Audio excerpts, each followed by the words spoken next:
What's up, everybody? This is your boy Chris Reed Beats back with another video. In this video, I'm going to be showing you how to make, mix, master, and publish beats. And we're going to be using Reason 12 in order to do all of these things. So we're going to be jumping into Reason so I can show you guys how you can go about the process of making, mixing, mastering these different beats inside of Reason 12. And just going through that entire process. So I hope that you guys are here ready to just get into it inside of Reason. So let's go ahead and jump over and get started. So first and foremost, I am a primary Reason user. I feel like Reason has a lot of really good tools in order for you to create music and in order for you to get your ideas out.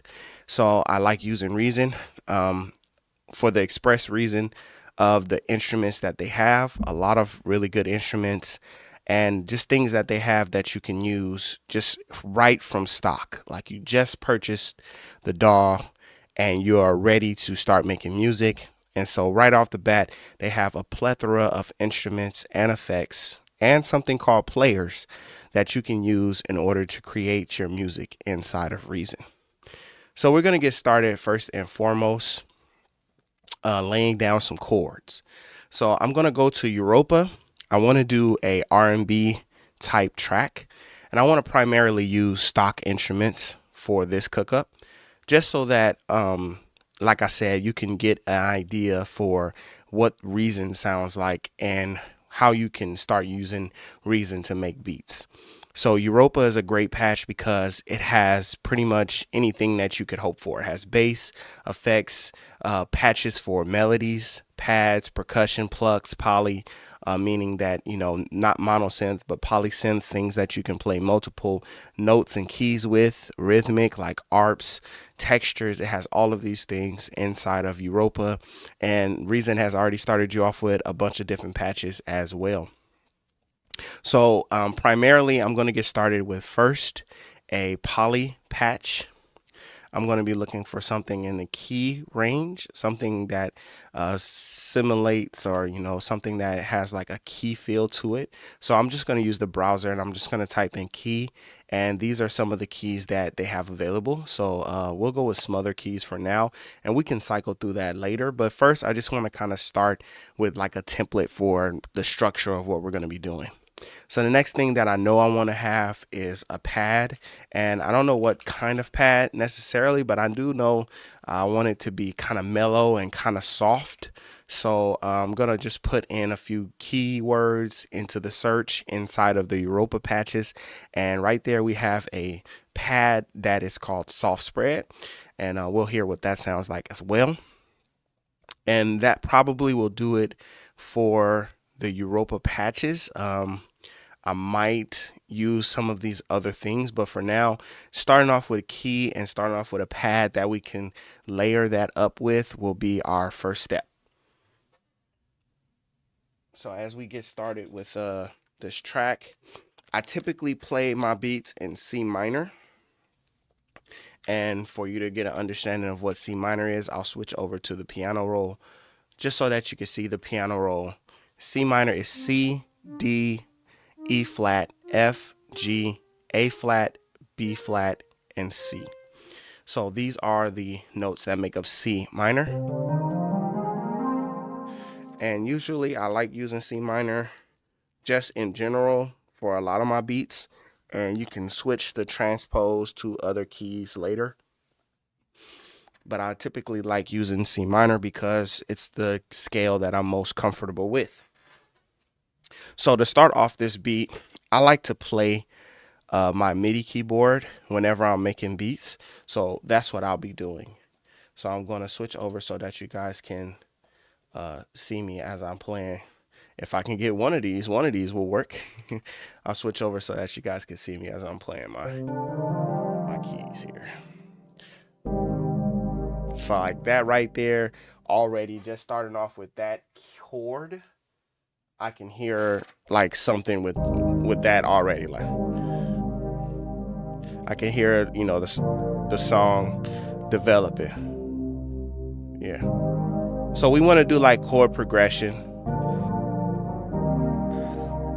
where we are gonna build up this beat.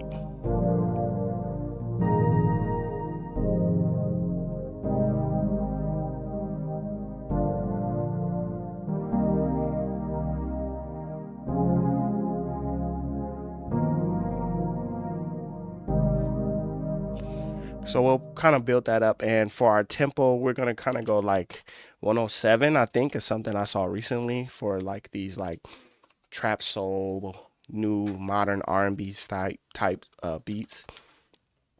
So we'll go with that. Something nice and long.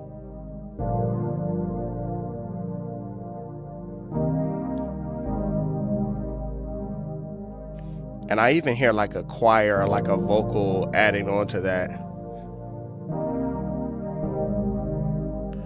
I think I want to shorten this one and have this guy come in right here. So let's do that. Appreciate you, Anthony. And then because we have that chord progression and we already have a pad set up, I'm just going to duplicate that by clicking, dragging, holding control, and then I can just duplicate that guy down to our pad, and we'll hear what just this pad sounds like.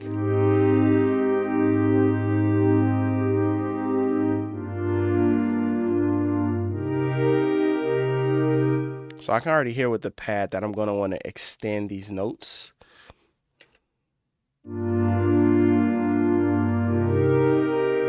Yeah, just a little bit, because the pad is slowly evolving. And so this could be something that we play together like this.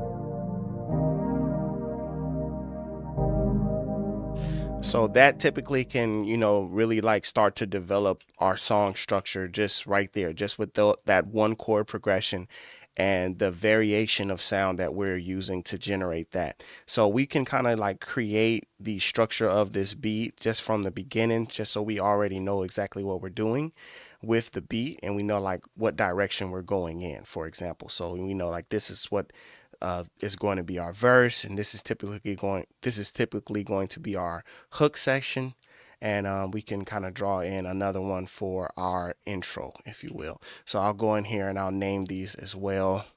This will be hook. 2 is verse, and 3 is our intro. And of course, this is just one way that you can use block mode.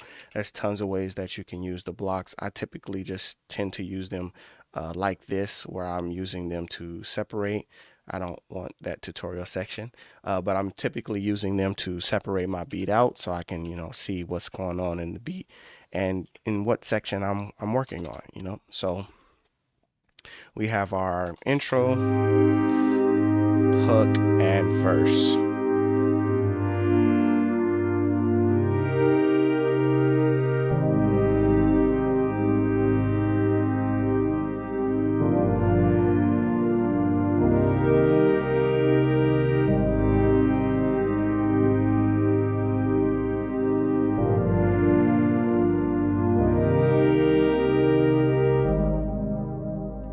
Yeah, so that is like really smooth right there in terms of like a start that kind of puts us into a mood, just pretty much starting off right there.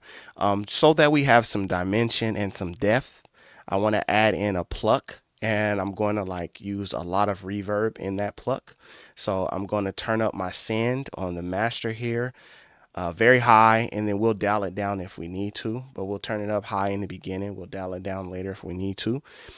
And I'm going to go over to that reverb and just turn up the decay and, start to, change some of these settings just a little bit so we can hear what this thing will sound like.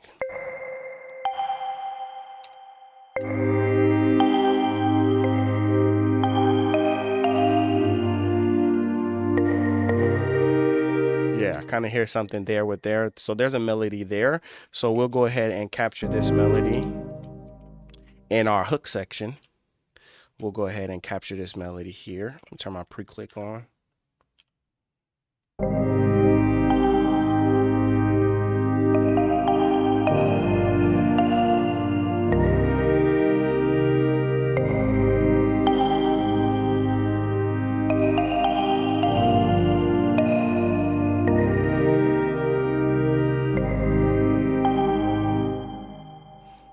And that kind of will work as our melody. It's plucks, so the notes can be very short.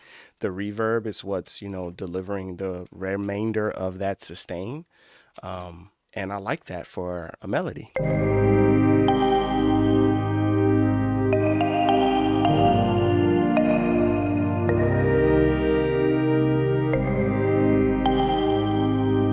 Maybe add one more in this area right here.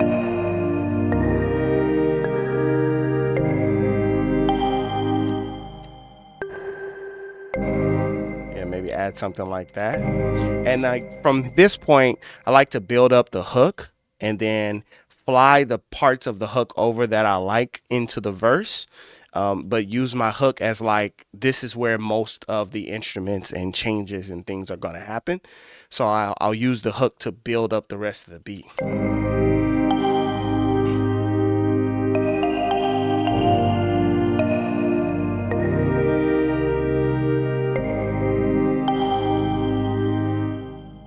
So I'm definitely hearing a counter melody happening with that pluck. The chords are pretty much giving us our foundation, but I'm hearing a counter melody happening with that pluck that I want to kind of talk back to, if you will.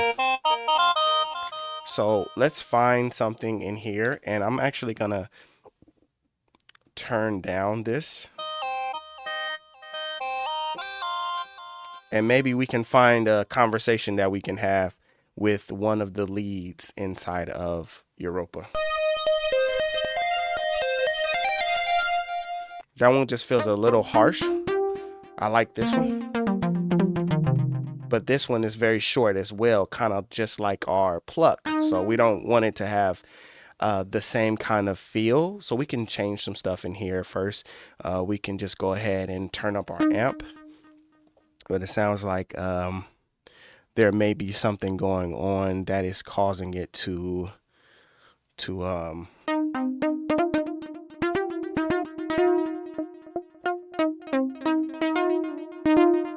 like right now it's just very short, but I like it, even like for like a bass sound.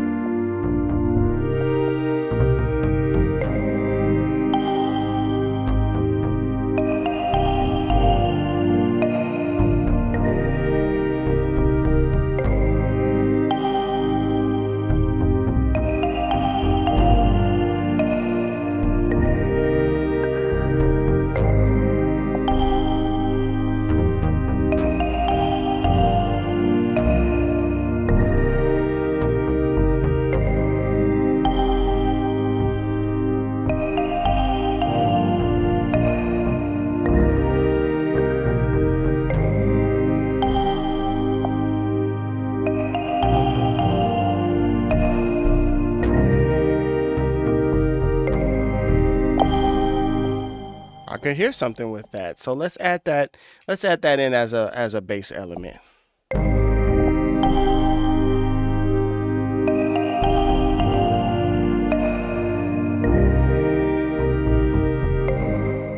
So we have this nice little fall down with these steps here with this sound.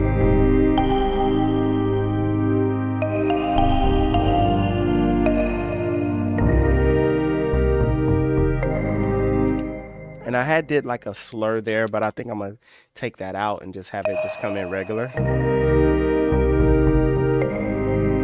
And we'll quantize those just to make sure that they're coming in how we want them. And yeah, we can duplicate that bass patch or just that bass clip, and now we have a cool little bass line.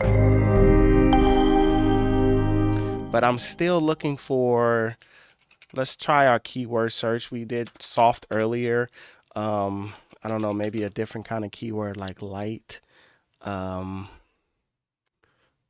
Maybe there's another in our melody patches, just something that speaks to what we're looking for. We want a lead, but we want it to be soft. So I'll just put lead and we'll just kind of cycle through these and see if we can find a lead that we like. And if not, we can look into something later.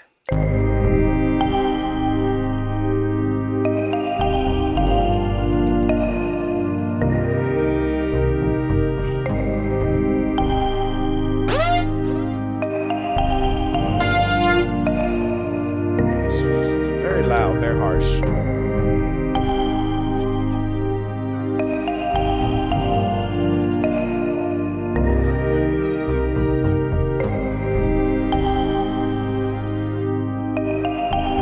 Try it differently. Now that's more like it.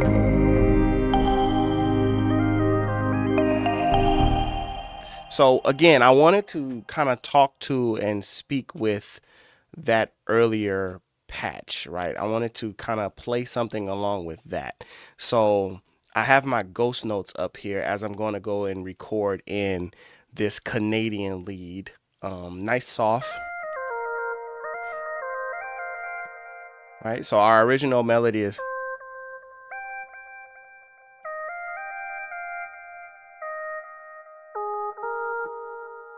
So we want to find something that fits in there, something that fits in between there, so I have that conversation.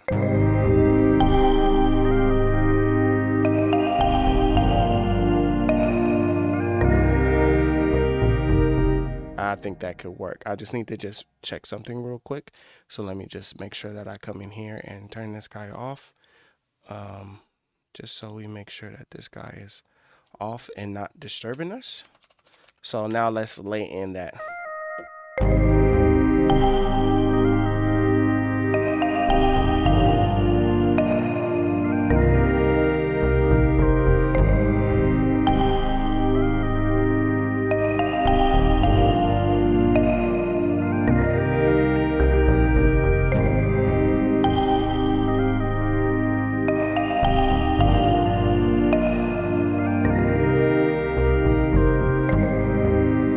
And it has a nice natural delay built into the Europa patch that I'm hearing.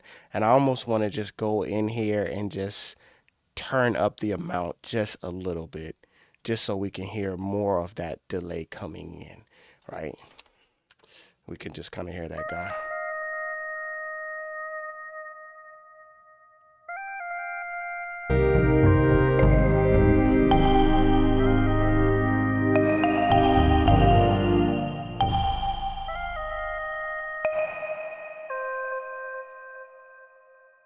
We'll go down with it. I still hear my pitch shifting, but I'm gonna fix that.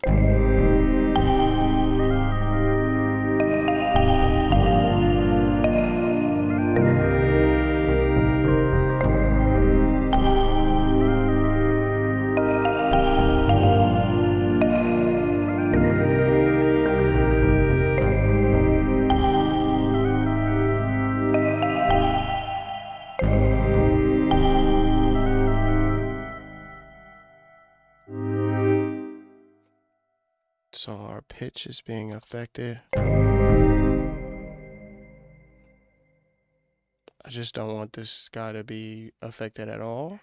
That's just something that's happening on my end. It's not anything, just something that my keyboard is starting to do. I don't know, it's Christmas time. Maybe I'll get gifted with a new MIDI keyboard. Maybe I'll gift myself with a new MIDI keyboard. I don't know.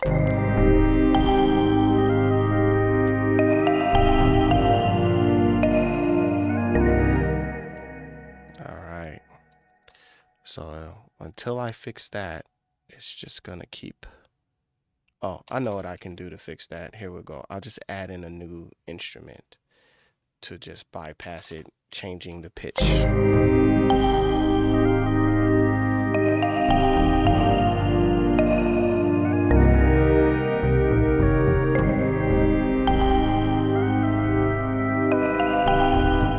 I did something.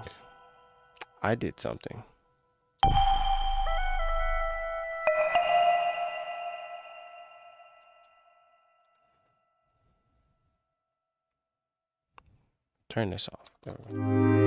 Man, that's... Come on now. It was in a groove.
All right. So now that we've addressed that issue that we were having, and we have also started to add in some other elements here. I'm definitely hearing more bass, and I want to hear what we can do with the drums with this as well. But I think we have a, like a foundation for what we can do with this beat. Moving into the verse, for example, like we can keep that bass going. That's our melody that I pulled over, but definitely this bass.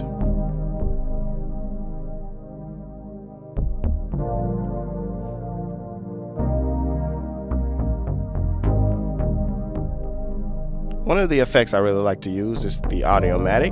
I like to add in the bottom. So this has a little delay to it as well. Let's turn down some of the delay. And we'll also make sure that this is set to, we want to turn off the poly. And lastly, we need to make this a mono patch instead of a stereo patch. So we'll just take off the right.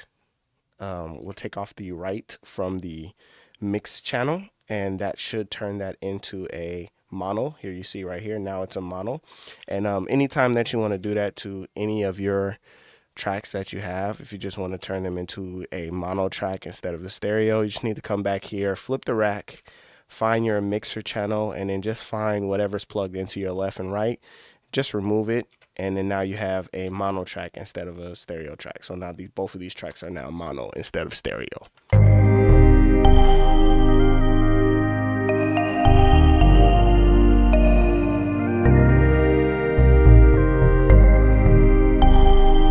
And I'm hearing something happening with this bass line that I'm already knowing I'm going to have to address. So let's flatten out the velocity of these, send them all to 100, and see if that will fix our issue. But if not, we'll have to add in some compression.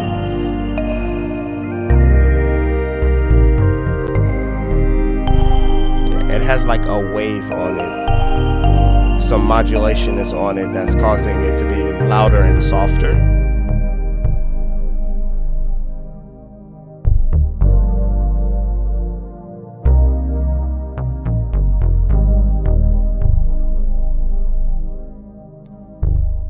And I'm hearing like a lot of different styles of beats, and that's great because like Reason has a lot of different styles of drums and things that you can add to it, from acoustic to, you know, modern to metallic to, you know, um, Caribbean to, you know, African, you know, percussion, all kind of different things that you can add in, especially if you're using something like Object to go into their percussion, or if you're even just using the standard ID8 where it will have like in their drum file just a bunch of different percussion sounds that you can use.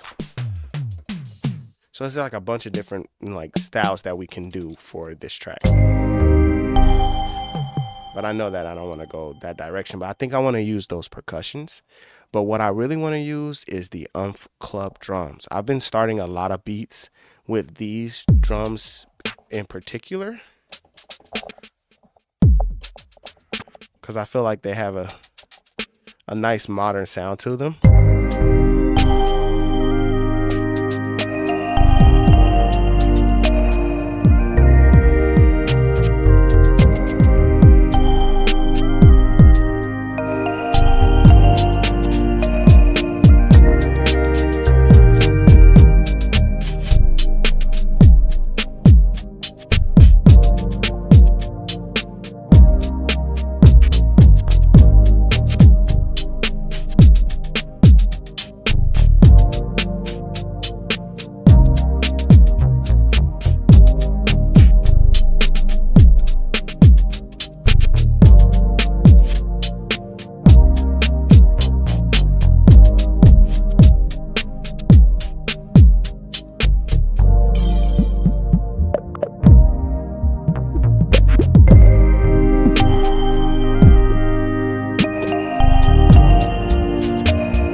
There's a lot of different like routes we could take with that. So like, and one of those is like that old, you know, like that style of like that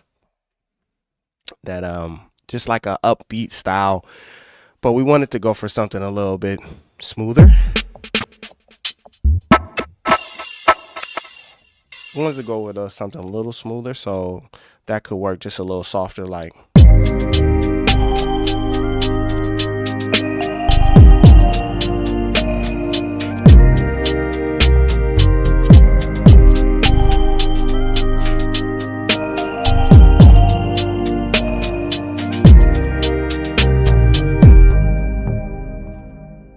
Something, you know, like a little softer, something a little smoother. We did a lot of velocity in there. I'm gonna try it just with one hi-hat instead of the two hi-hats.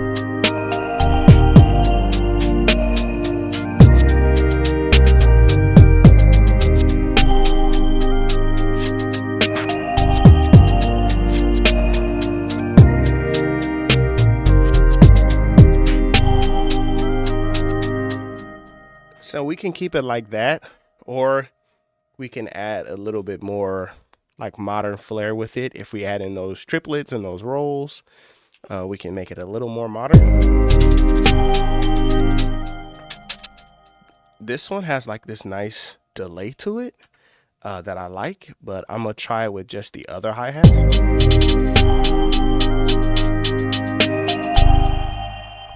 Let me see this guy real quick.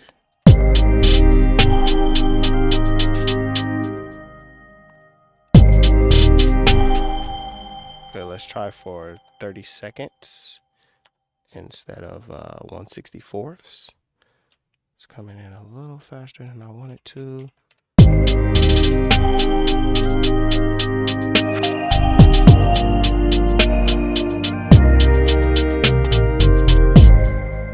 I like the delay. We just gotta do something with it to accent it a little bit better.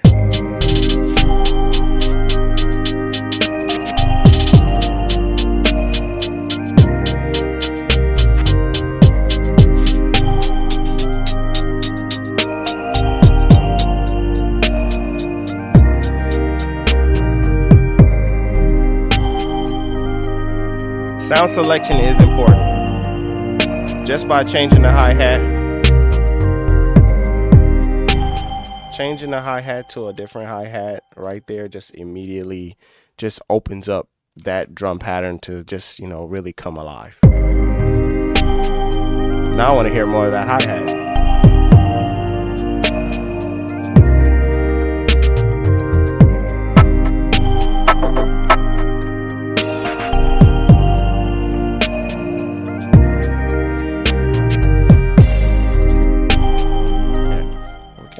That in there, and then what I'm going to do to just save myself some time, I'm going to actually duplicate these drums. I'm going to actually duplicate the drums, then I'm going to go in and just delete parts from it so that I only have, like, for example, I just separating my sounds.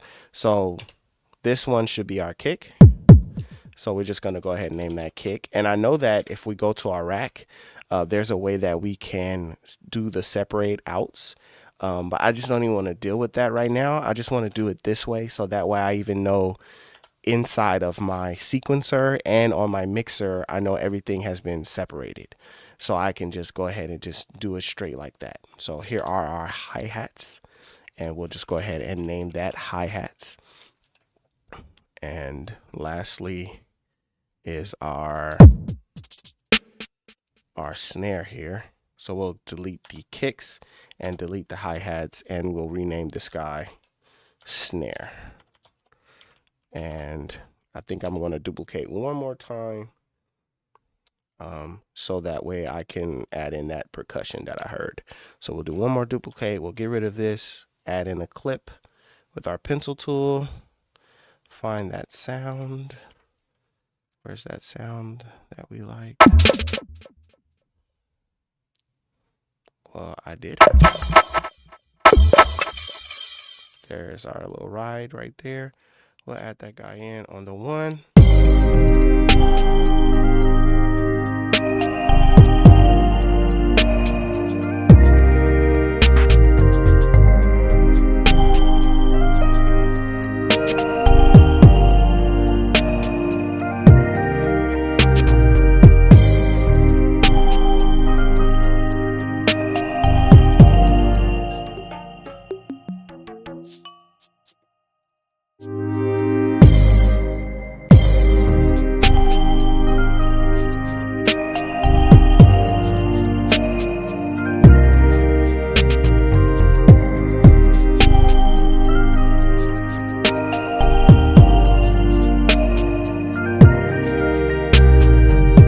Adding in a little more percussion with the ID8 right there, just adding in a second shaker. I'm gonna delete these because I really just want that bottom shaker that I did, just adding in a little rhythm.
now I'd like to add in like some different sound effects and things like that to kind of pull in the beat, to kind of create some transition, some movement, from part to part and things of that nature. So we'll add in this kind of transitional sound right here. It's gonna be very loud. And I might even slow it down just a touch. And then maybe pull back some. Okay, no, it doesn't need to be pulled back anymore. So it's right there. Just leave it right there.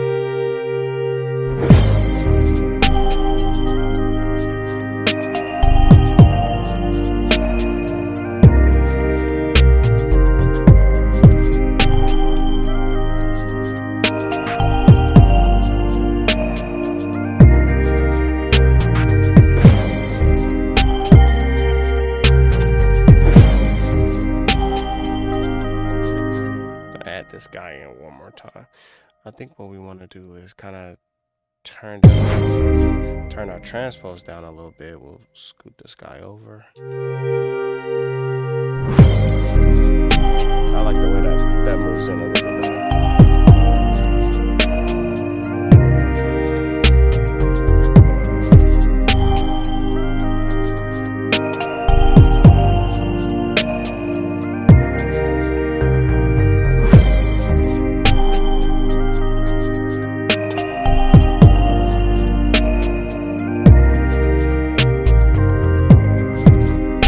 It's very easy to start like adding in a lot of elements, but for R&B, kind of want to keep it a little simple and not overdo it too much, so that way, you know, the artist can do their thing.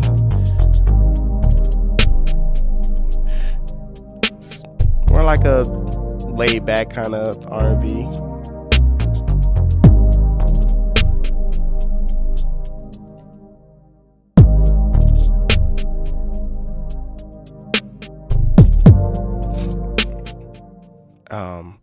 And just because I can't not add it in because I feel it, I hear it. It's like, all right, we'll drop an 808 in there on this second half, to just kind of give it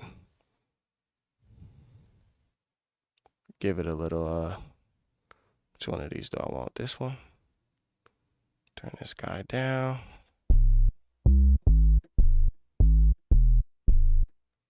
That's it right there. Okay, cool. So we'll drop this bass line out and we'll add this 808 in. We do need something for the transition into that feel.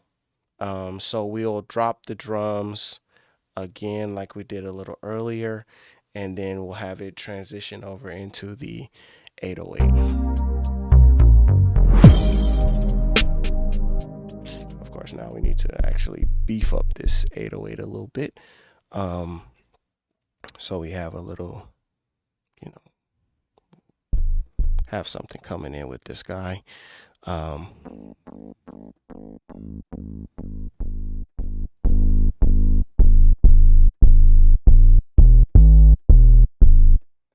Audiomatic really does the trick. It's just like one of those really quick effects that you can use.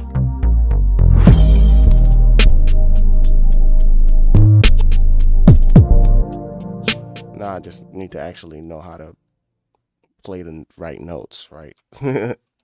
So we can just play the right notes, Chris.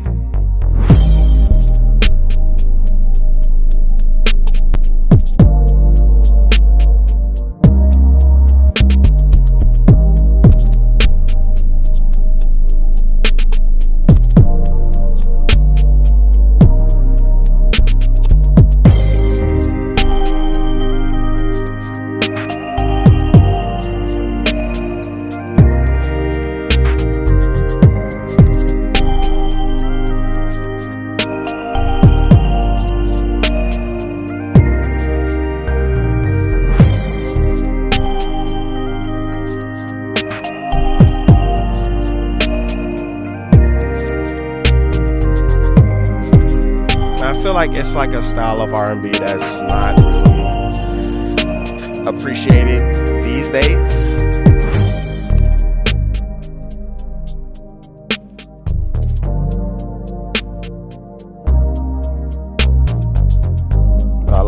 I like coming here to this snap because I know it has snaps that I really like.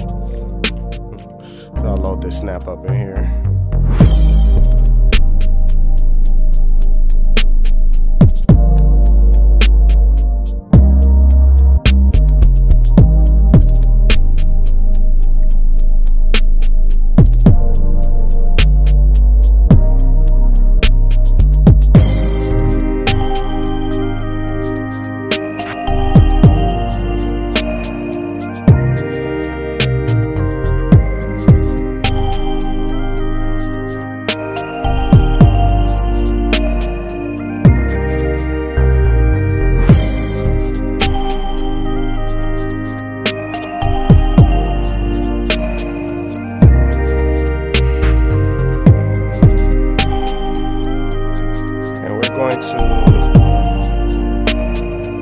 Out this snare and we'll add in this snap in instead. Very slow snap.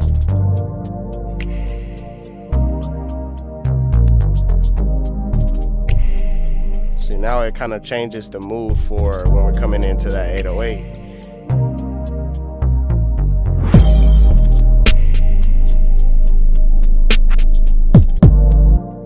Almost makes you want to just add like something else to that, you know, to the to that section, maybe like a clap, just kind of thicken it up a little bit. I'm gonna play it without this lead, by the way, because this lead kind of been distracting me a little bit. I'm gonna see if that makes a difference.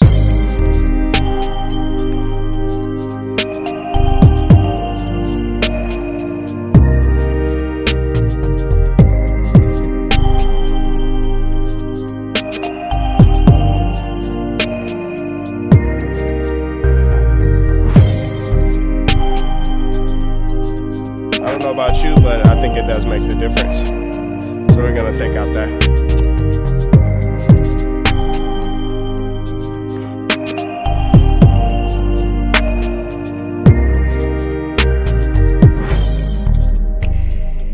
I'm gonna slide this clap over, just nudging it just a little bit early so that I can hear it with that snare.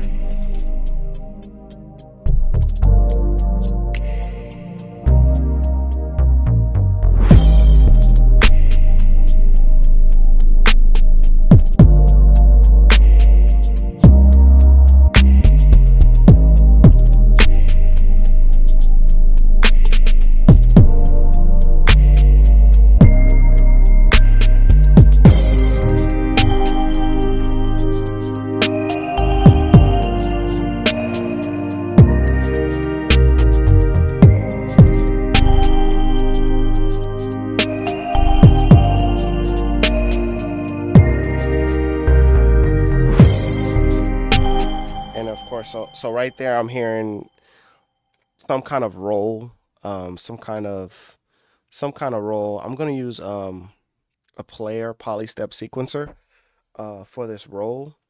The same thing as like doing it in the piano roll, but I just like using polystep for whatever reason. And I'm swinging back and forth between whether or not I want to use a snare roll or if I want to do like the, you know, the typical vintage, like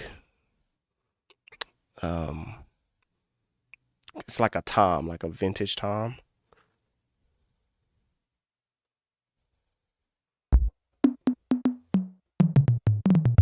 Something like that, you know, like a tom roll. But which one of these do I want to use? These are all very like, I like these sounds from this particular bank. This is just in my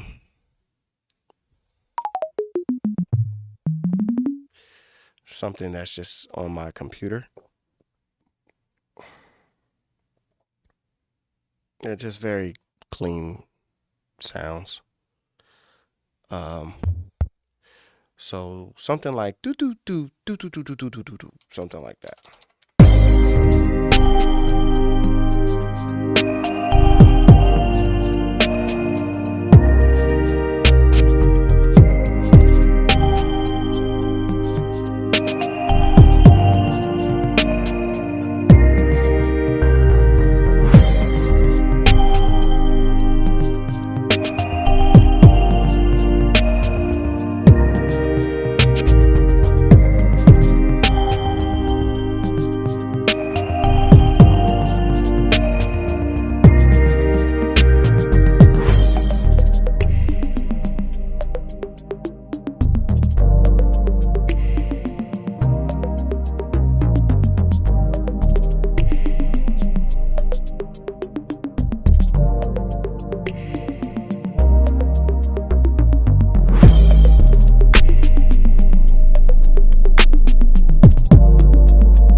Now that I have like the rhythm, essentially.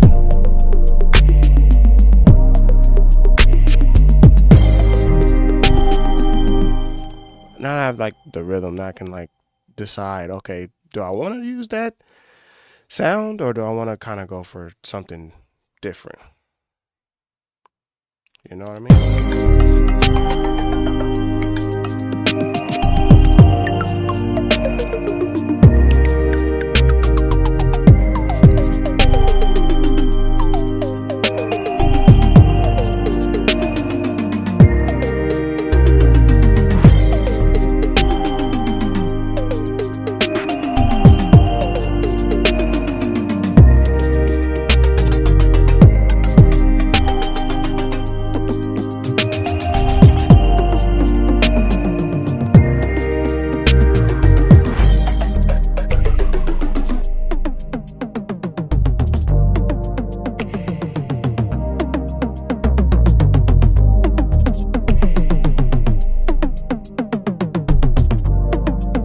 This would be it right here.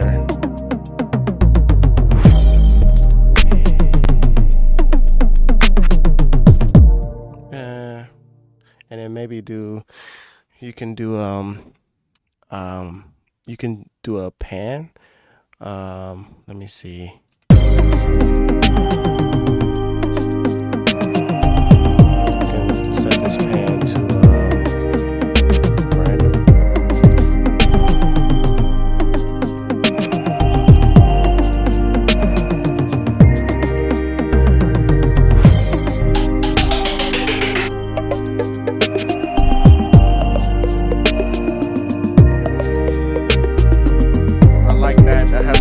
Little like soft feel to it. I'm gonna go ahead and send to track. So when I hit send to track right here, it'll then populate in the actual sequencer piano roll, and we can just keep moving just like that. So the process of creating this beat inside of Reason, taking our time, starting with our chords, creating from those chords bass line, melody, creating from that melody some transitional work from hook into verse, and then from verse back into hook, and just layering, just building on top of what we've already started, the foundation, and just building on top of that and just keeping it going, creating the feel and the style that we want for this particular beat.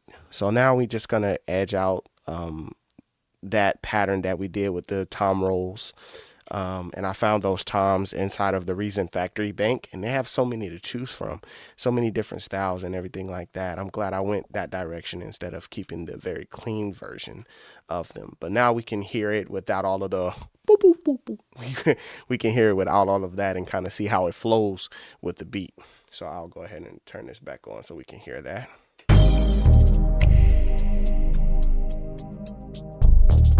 Yes, yes.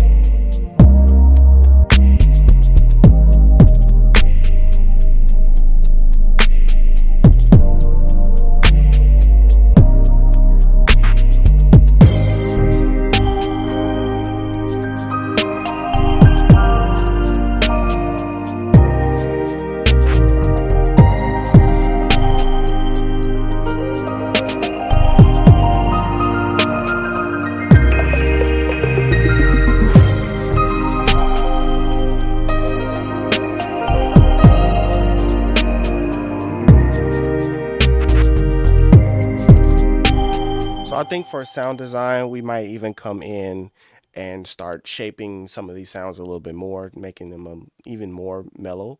Our main sound, pulling some of that high out.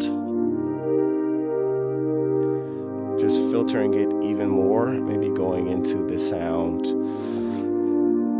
just dropping it even further. Maybe even for example, for our for different parts, we can drop it at octave.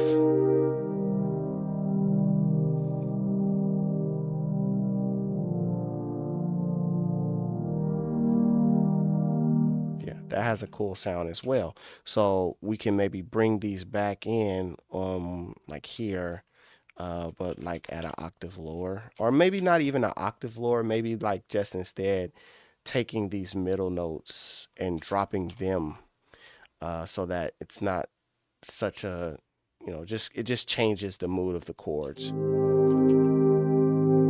Opens them up a little.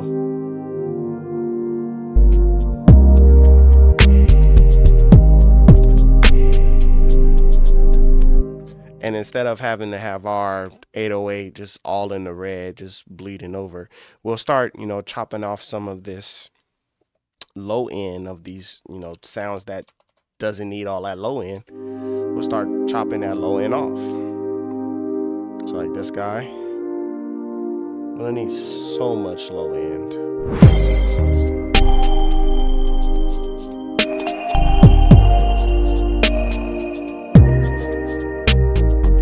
I'm gonna bring in those open chords on this section.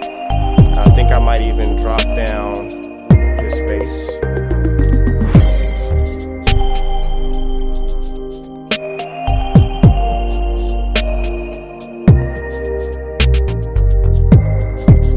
Even just taking out that low end, I can hear it. It's just opened up the beat so much more. It's a very thick sound. Very low bassy sound. Maybe we don't have to take out so much of it. We can pull in some more.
something, yeah, something else for that hook. Because earlier we had this one. I'm gonna drop it down into this style and see how we like it. I don't like it. But it's something there that I like. I just don't like it anymore. I don't know how to say it.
because Reason doesn't have a lot of patches or samples in the vocal department, I'll be adding in some arcade.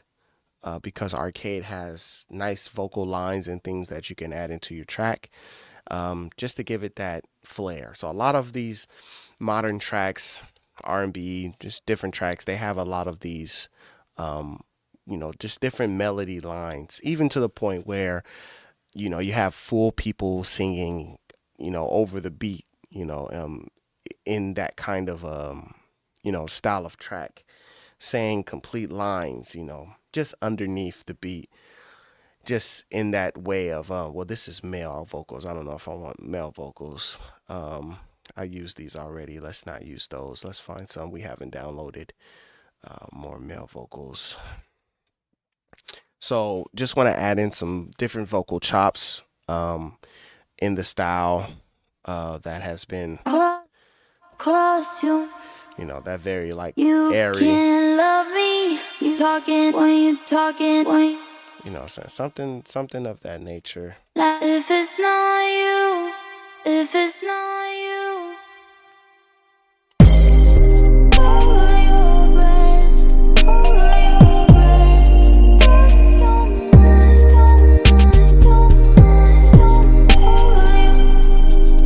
And then it will just be one of those things where we just gonna tighten this up into where we just have this kind of, this very phony, but not phony, but cell phone or over the phone kind of feeling.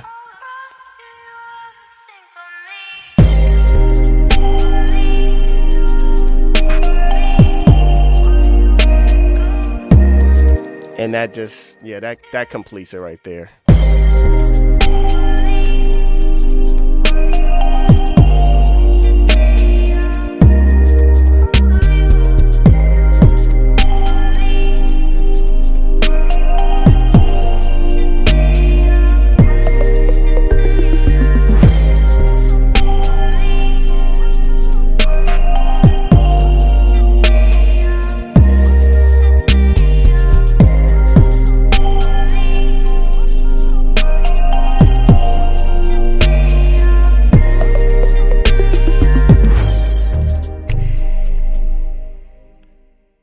And that creates like, that vibe, that bop, if you will.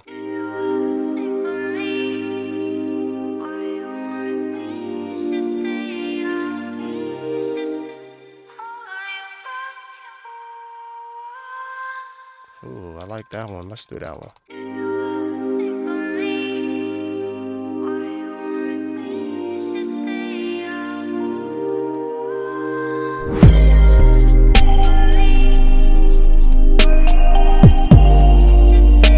Probably just for the chorus.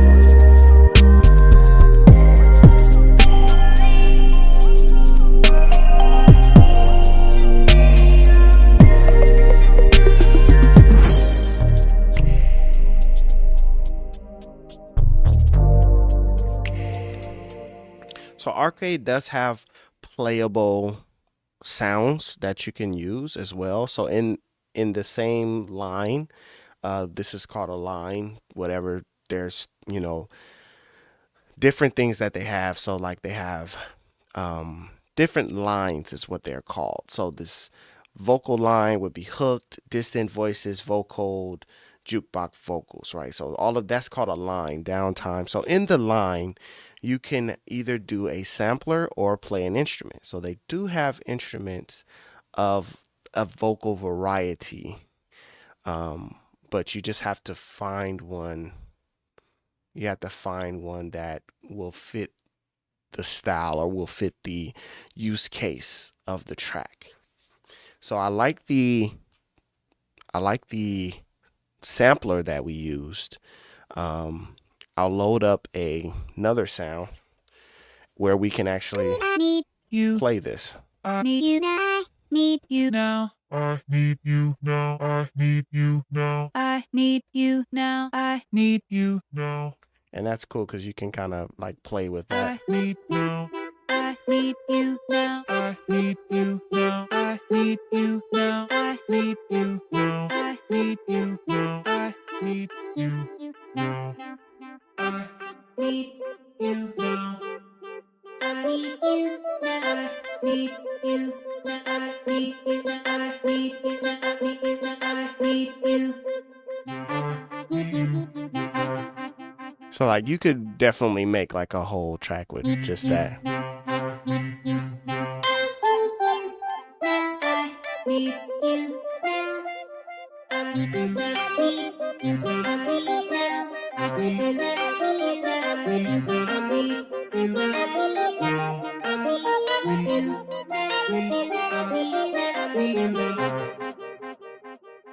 But that's not the idea I would go for. I think it would be more something like this patch.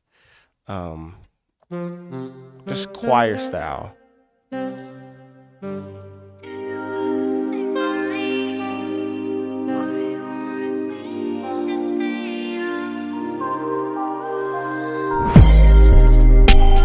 You add like a melody line in there, or even double up one of the melody lines that we've already been doing.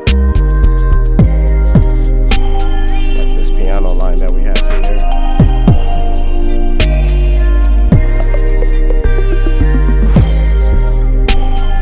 Double up with that. So we double up with this piano that we did earlier.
So we're gonna finish up this track because I did promise that we were going to do making the beat, mixing the beat, mastering the beat.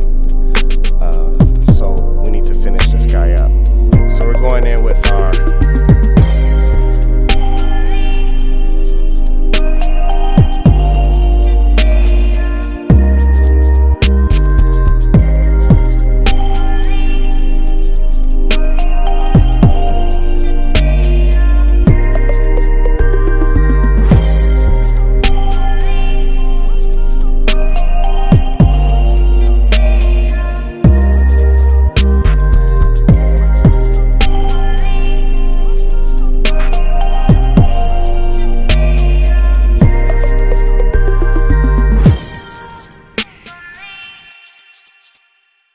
So this is where we do our bridge. So this is our original chords, and then end on this one.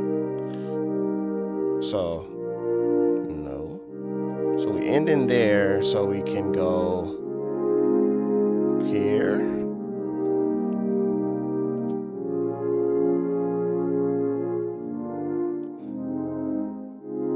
Just kind of doing a key change, so hear how it sounds.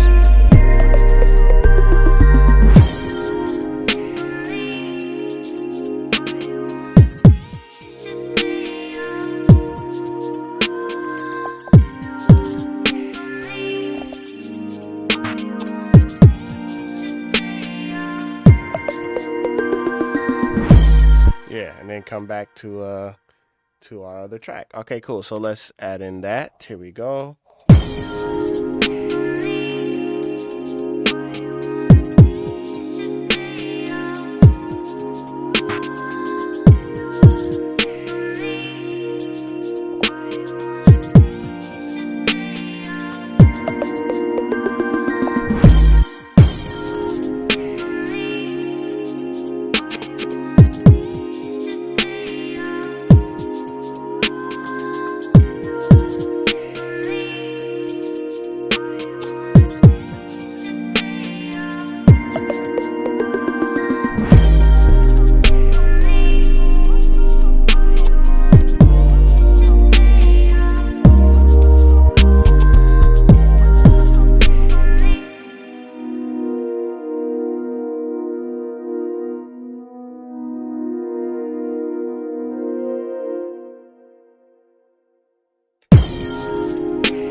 And yeah, I think that will do it for the track.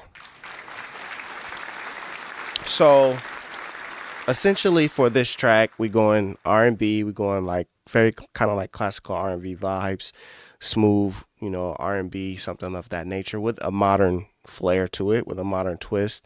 So not quite Bryson Tiller, not quite Chris Brown, but maybe Tank, maybe Tyrese, maybe TGT, something of that nature for this kind of a track. And so now that we kind of have a structure, we have the full track, we have the intro, hook, verse, we have a bridge in there, kind of like a vamp, if you will, short bridge, kind of just lead us into that middle area of the track, and then end it out with a double hook. We have our song structure, we have our track, and now I want to kind of go into the mix mode. So if I may, I'm just gonna, I'm gonna just do this real quick. Computer, turn off the lights.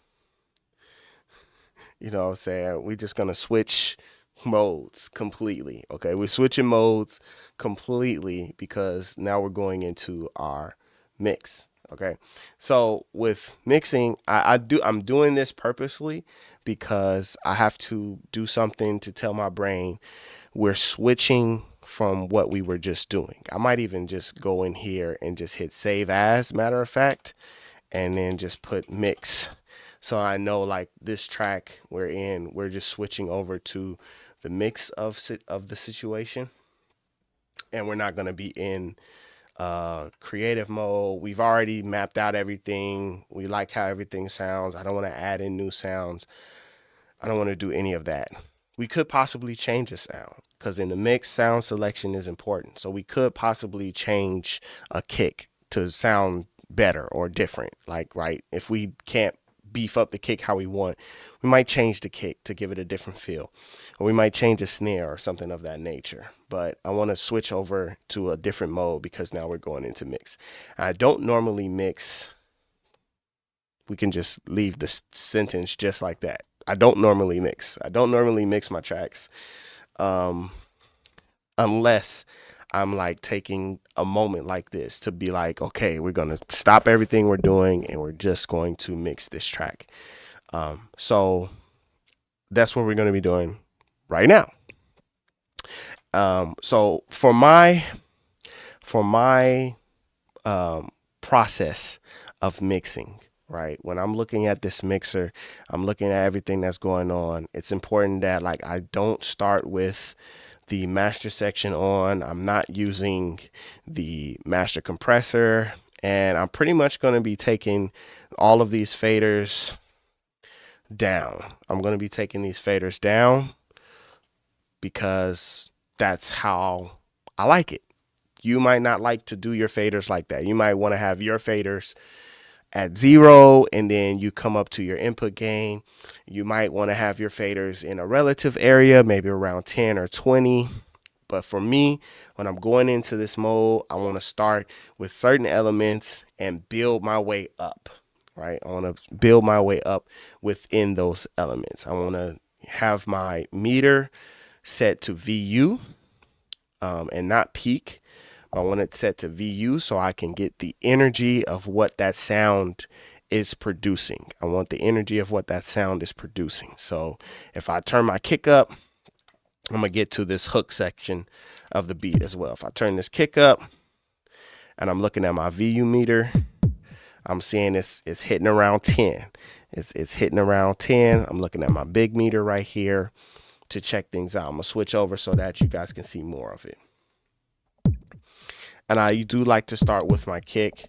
I know that I'm going to turn my volume up on my headphones so I can hear how this guy sounds. Right now, it kind of sounds hollow to me. And I know that I'm going to want to, you know what I'm saying, just beef this guy up a little bit. So I'm going to take off just a tail end of this low end, and then we're going to start beefing this guy.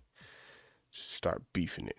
It's interesting, too. Just by doing that, this EQ already starts building up this area. Just by turning on that low pass, that high pass filter, it already starts influencing it. Okay, but we're just gonna come over here, and I'm gonna go into bell mode. I want this kick to have some sub.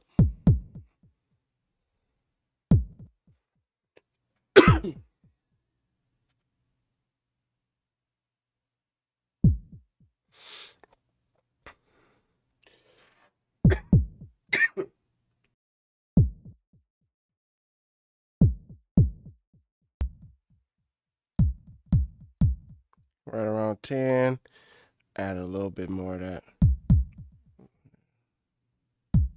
Yeah.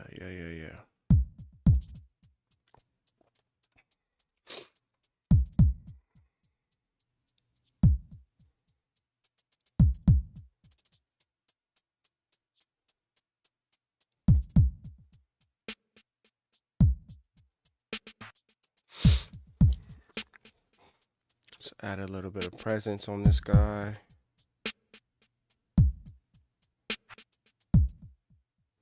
Just wanted to be a little crispier.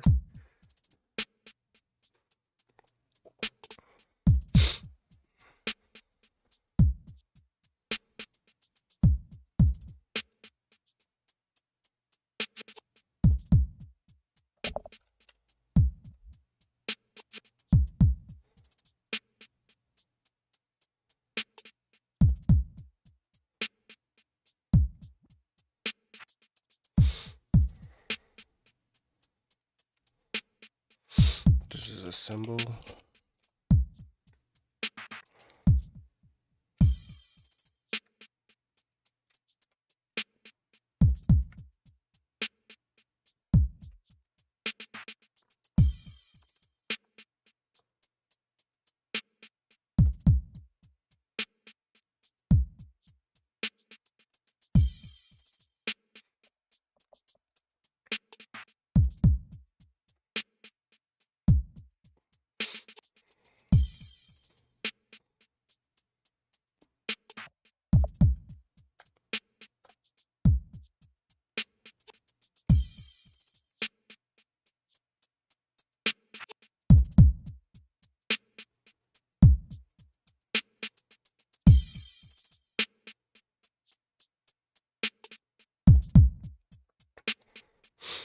want the snare to be a little longer.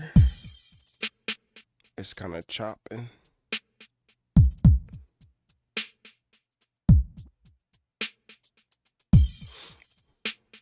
The reverb of it is what's doing it. Some more reverb. Short gated.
Oh, these didn't get copied over.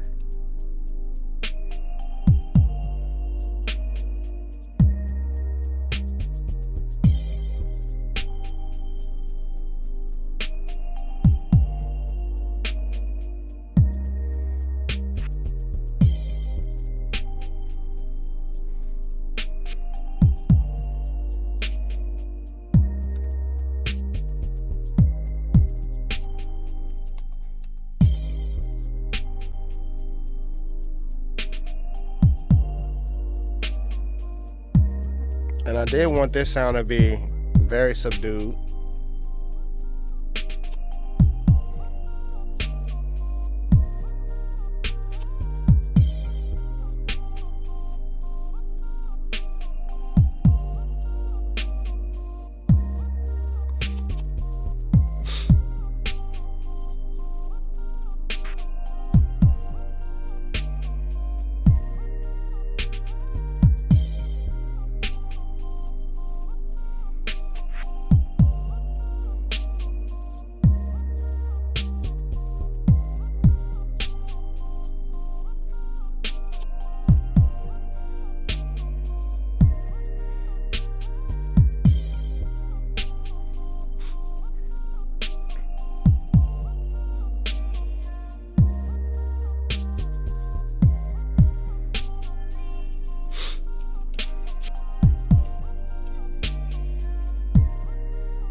Okay.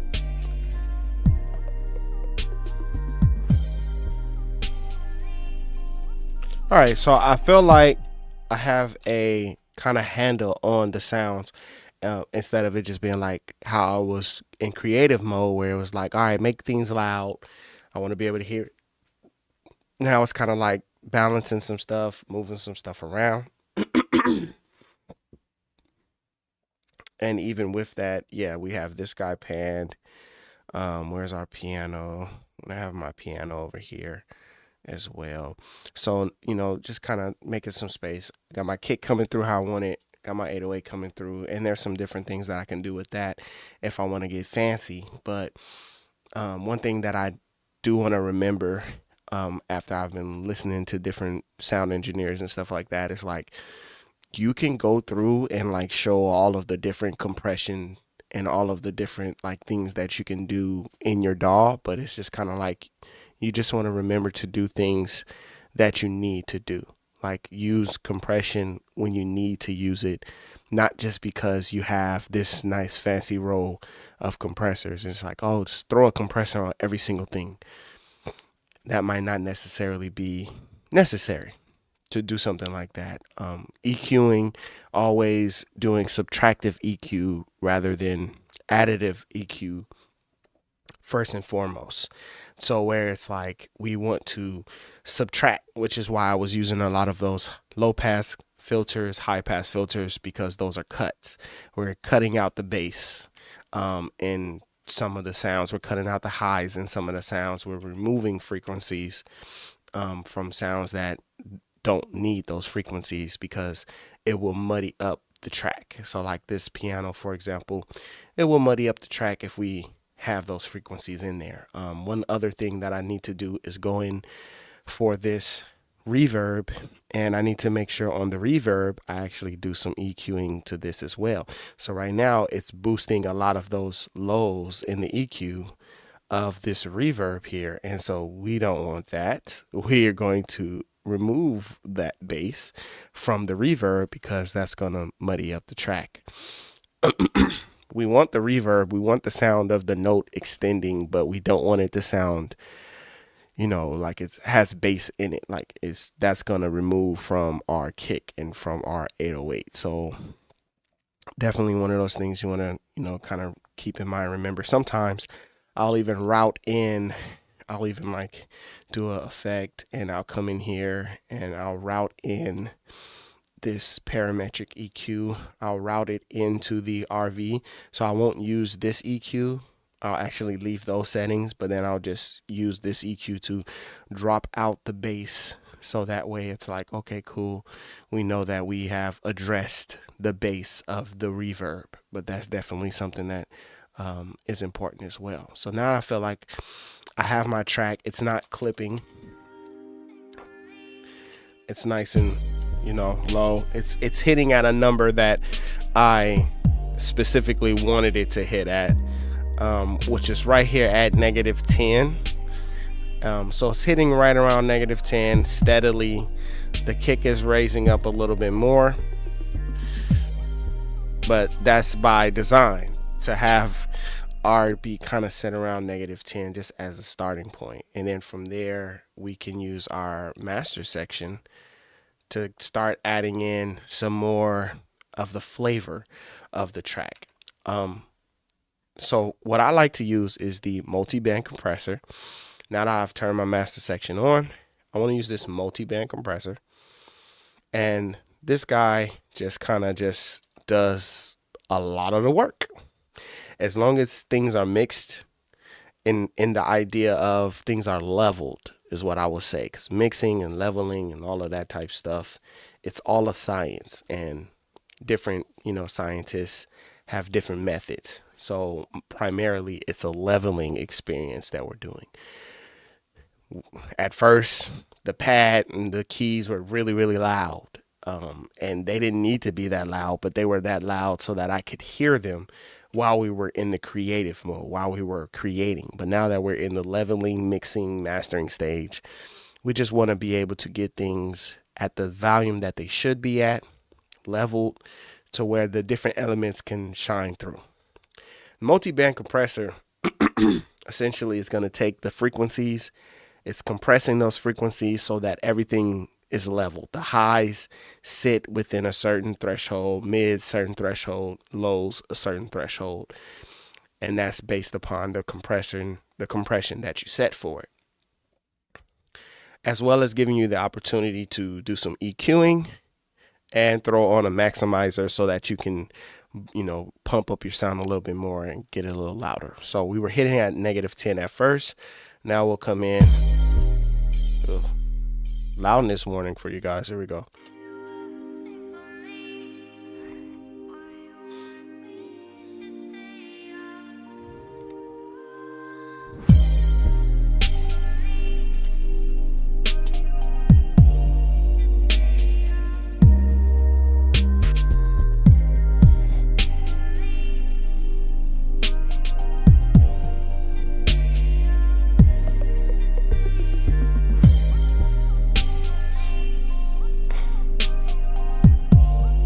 So I'm like, the kick is like, it's coming through, but now it's like, all right, let's tone it down a little bit.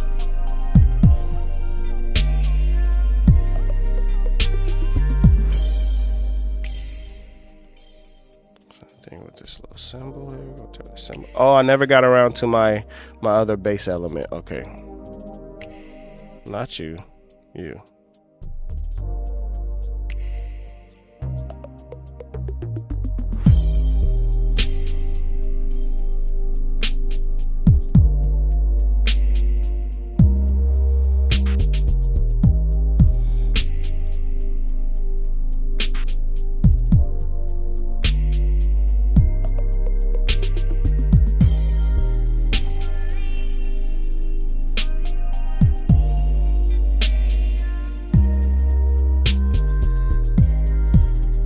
Highs for clarity, a little bit of low.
So one thing that's happening is we have this 808 and the drums and everything.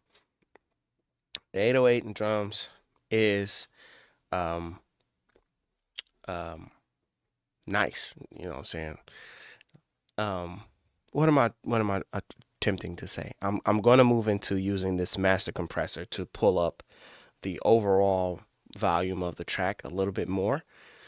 But using this master compressor, there's a couple different things that we can do, a couple different tricks that we can do. So one thing that we're going to do is when we send the information into the master compressor, I want to remove the bass frequencies, so that way the master compressor is only compressing the higher elements, the mid-range and the high shelf. And what that will do is kind of even out those tones and raise the overall level without the compressor activating from the kick and the bass, because we want our kick and our bass to kind of sit where we have it, but we want everything else to get the added improvement of the master compressor. So to do that, it's a great glue compressor, as Ben Bowman is saying. So to do that, one way that I do it is I send everything to a new bus. And there's a couple different ways that you could do it. It's all in the routing, and you can send off a split of your master. There's like a lot of different ways that you can do it. This is just one way that I have done it in the past, and one way that I'm going to choose to do it now. So I'm going to find that bus, which is essentially all of the sounds just going into one bus.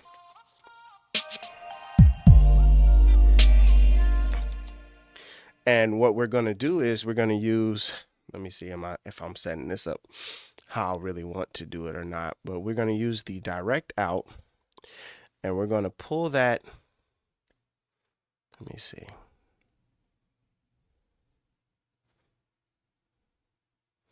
Maybe not. Let me do the routing first, and I'll let you know if I did it how I wanted to do it right.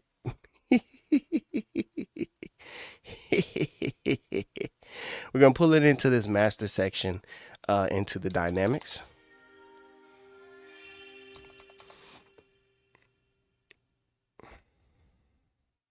No. We're going to use this bus.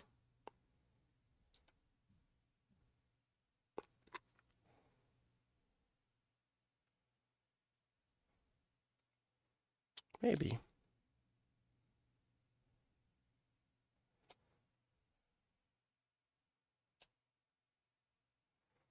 Okay, yeah, let's do that. We'll add the equalizer in. Where's our channel EQ? We'll add this channel EQ in. We'll use the parallel out. We'll go into our EQ, and that way we can turn on our high pass filter. And then we'll send this to our master. I guess I could just do that as well. Right click, and we'll send this into the master sidechain. And that activates our compressor. So if I use this bus now, and I turn off that EQ, when I press play,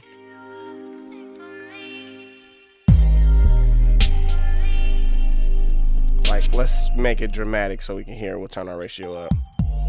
You hear the bass. The bass is being compressed a lot now. That kick in the 808 is being compressed a lot. But as I turn on our EQ and I turn on that high pass filter, once I start turning it up, it's gonna stop compressing that bass and kick as much.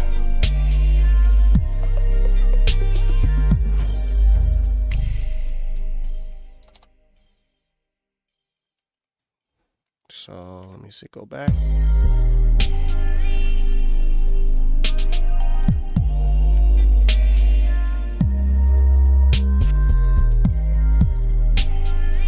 So we turn it all the way up.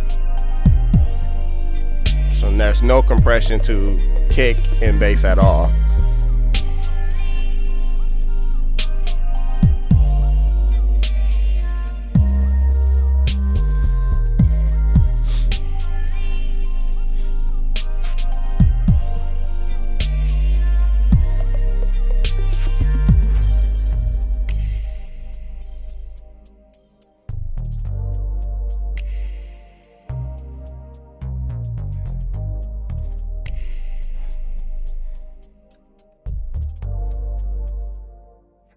So one more time so we can see that. We'll turn this guy down. It's affecting a whole lot of that bass. We turn this guy up. Started sliding the bass in.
Multi-band compressor settings, I usually just turn up our compression just a touch, and then I'm going to raise our master gain as well.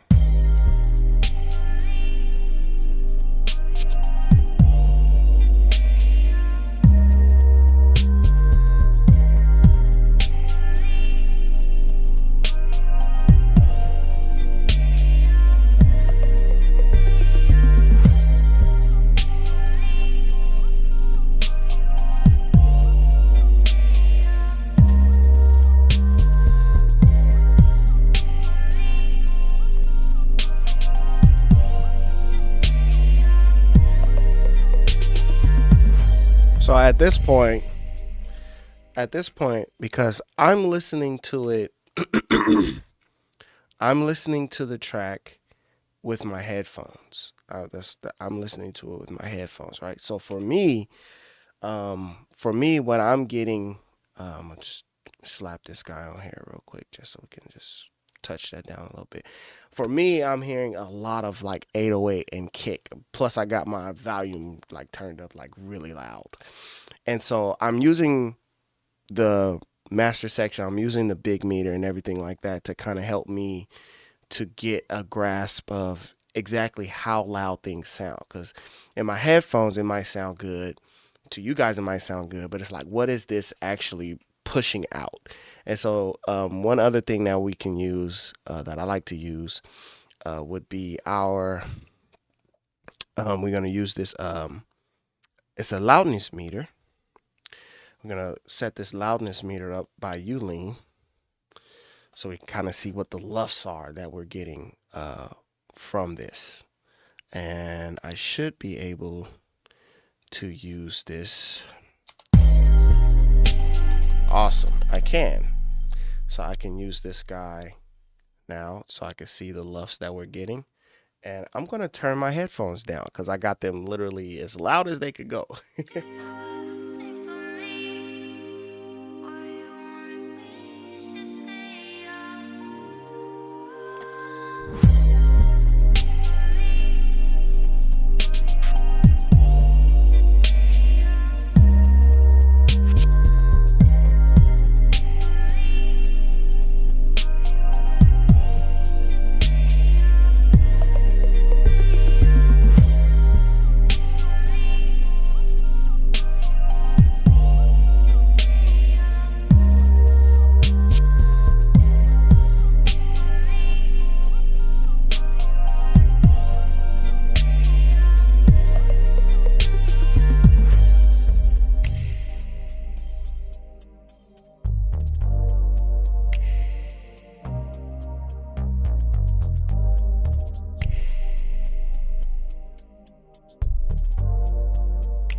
So we're getting about -12, -13. My research tells me that YouTube will normalize at -13 and Spotify at -14. So I'm at -12. So Spotify will normalize this track. So it's already loud in terms of what it's actually pushing out at its loudest parts of the track. And a lot of that is our bass and kick.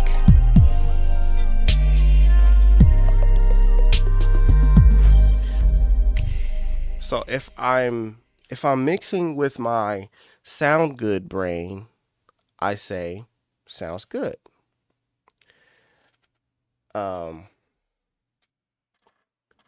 How can that be in the red? Makes no sense. In my sound good mixing brain, I say sounds good.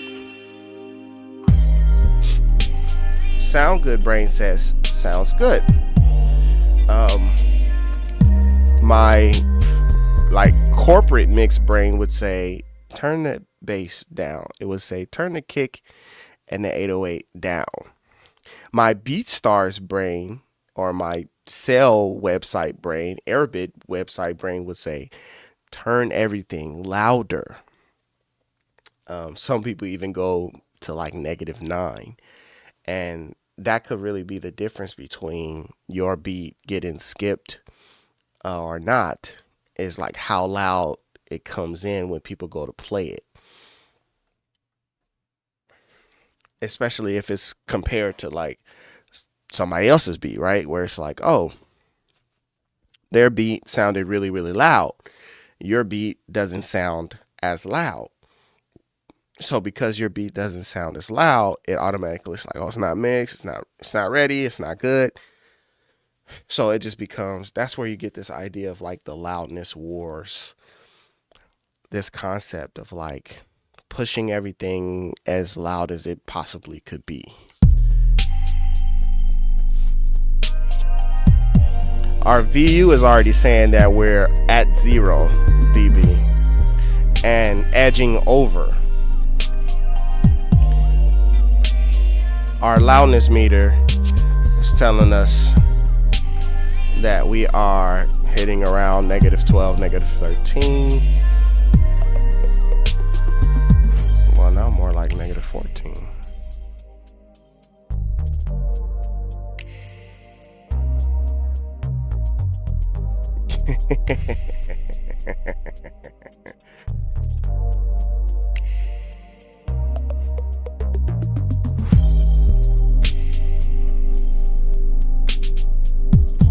So like just for funsies, if we like kept pushing this guy, just push it to like 127. Not squash, not necessarily that they would squash it, but they're going to normalize it. They're going to reduce the loudness of it so that it doesn't play as loud.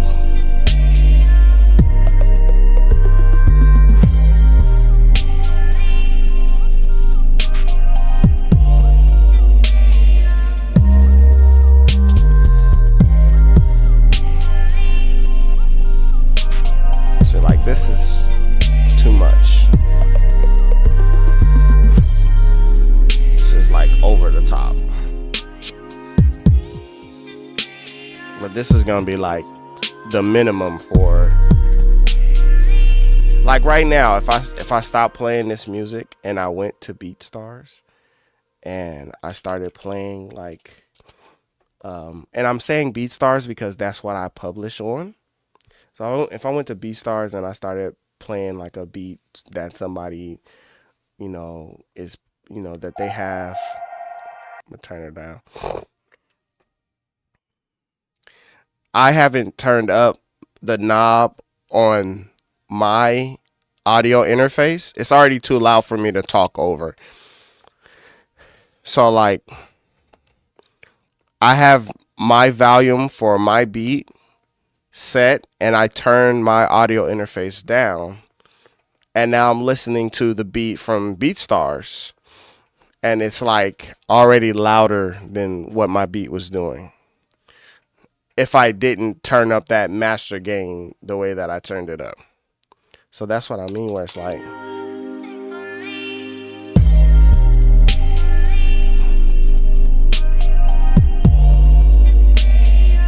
yeah, if I turn this guy down to where I had it,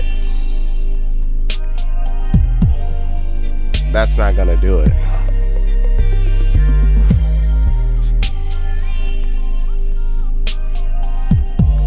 So it's kind of like, gotta kind of get the stuff, you gotta get it to where it needs to be.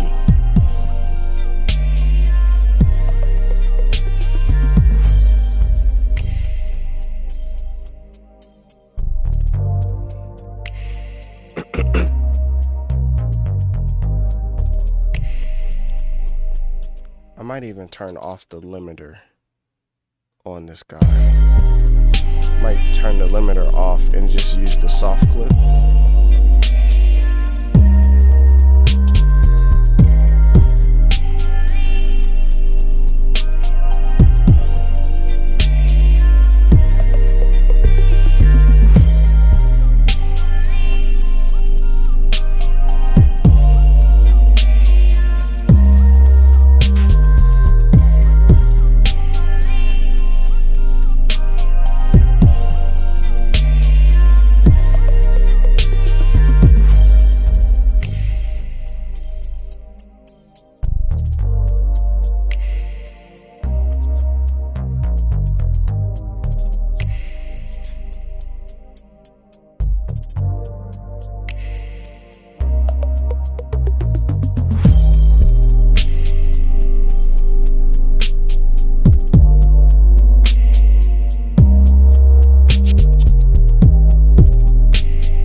I'm gonna do a little routing real quick for this loudness meter because I'm coming out of my control room out. Okay, so now I'm gonna set up a little route so I can make sure that I am splitting.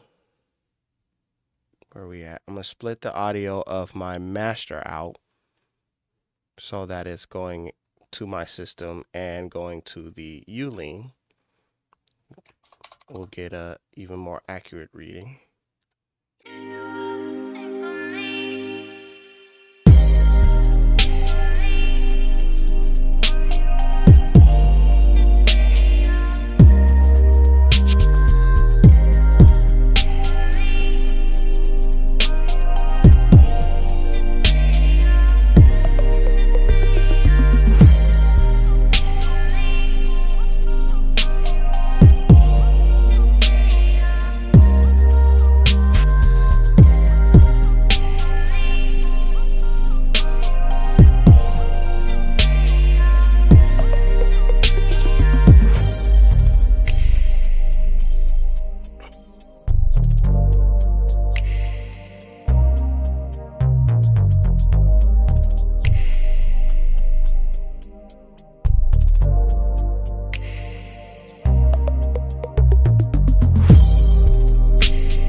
My producer brain, the brain that's looking at it and saying, oh man, the red, oh man, the meters, like all of that stuff is telling me I don't want that. Like I don't want to see that. But like Reason's master, like the Reason master clip signal is not going off. The limiter clip signal is not going off, versus if I play, this is the original mix with all of the levels up and everything like that. I think it's going to sound a little different. It's max louder already in my ear.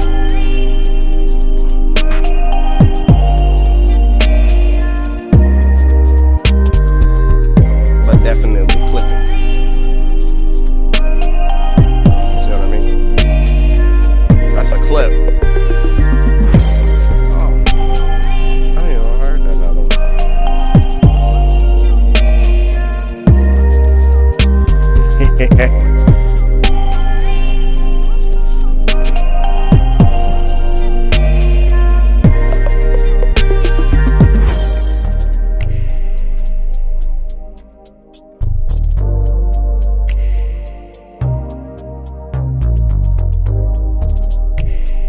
So I always have to like just go back and hear like, oh, here's what it sounds like when I was just making it.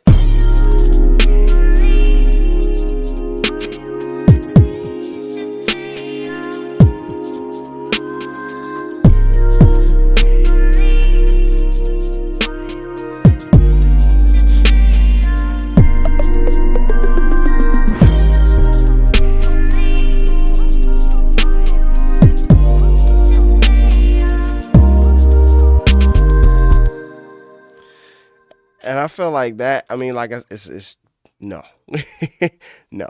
In comparison, like if I wanted to just audition that for somebody, like I just say, oh, like listen to this track. Let me know what you think about it. It's not mixed, but just listen to it. Just see if you catch the vibe. It's nice and loud. They can catch the vibe. They can get the feels, everything like that. But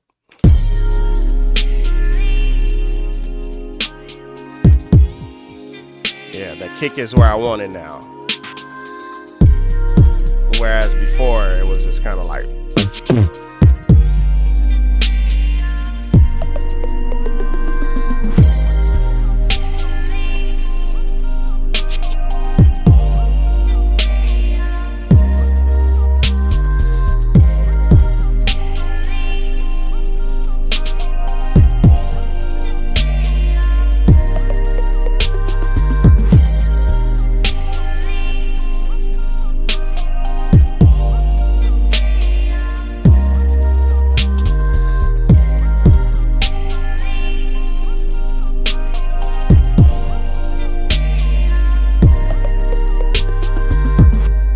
definitely scares me to see like other people's files of what it would look like with their mixes and everything like that. But with that being said,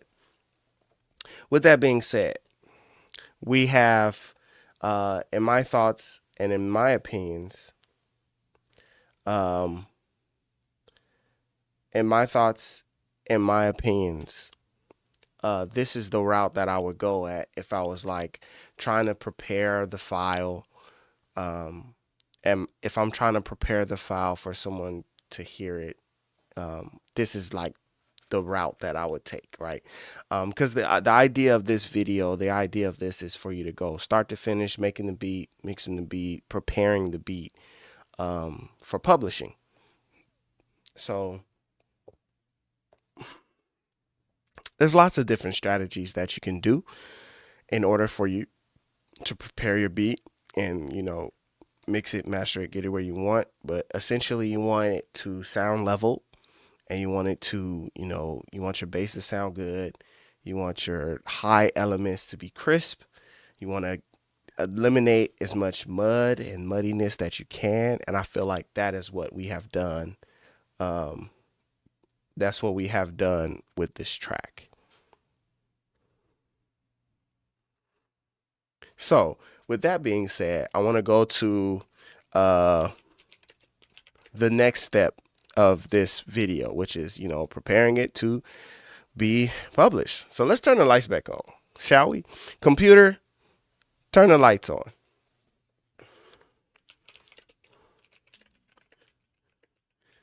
All right, computer said we're not turning the lights on. Computer, turn the studio on.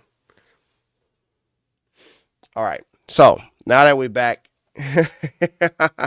now that we're back in daylight, we're going to go to the last step of this whole beat situation. And actually, like, considering what I normally would do with these live streams, I wouldn't even get to this point. I haven't published a track in a very long time, where either that means publishing it on YouTube or publishing it on BeatStars, putting it somewhere for somebody else to hear it, or anything like that, any kind of preparation like that. Haven't done that on these live streams in a long time. Typically, it's just about creating the track. It's just about getting the musical idea out there and getting it out of my head and onto the computer, and then, you know, just letting it live there and die there in the CPU graveyard in a folder somewhere. But since we are going full with this process, then I want to go all the way with this entire process. So jumping back into Reason, for this next step of this process, we want to actually set this guy up so we can mix everything down. Okay. So we're going to export. There's a couple different ways I like to export it, but for the purposes of this, we're going to come in here. We're going to make a new folder in our music production, Reason 2023. I have a stems folder right here. It looks like I was using for something, but I want to do it specifically for just this track. So this is Know What You Want. It is in C minor, and it is 107 BPM. So I like to do that. My face is in the way. Hold on. I like to set up the folder in that kind of a style, at least the file, which I didn't do this time, but set up the folder in that way. And then that way I know the scale that the track is in, the BPM that the track is in, and that way everything is good.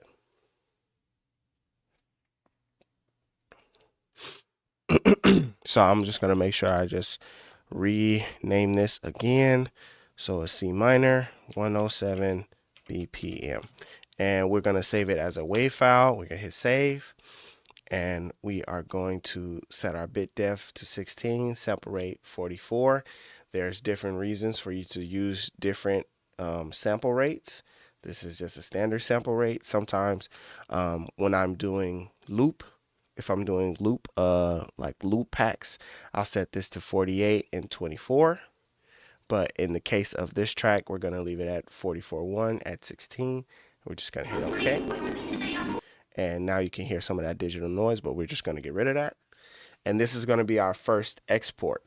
This export is so that we have a wave file that is just ready to go. It's prepared. It's the entire track from start to finish, however the mix is that I set it to be, just one wave file. Then we're going to go back and we're going to bounce out the stems of this track so that we have every single sound, which is one of the reasons why I separated my kicks and hi-hats and snares and all of those different things.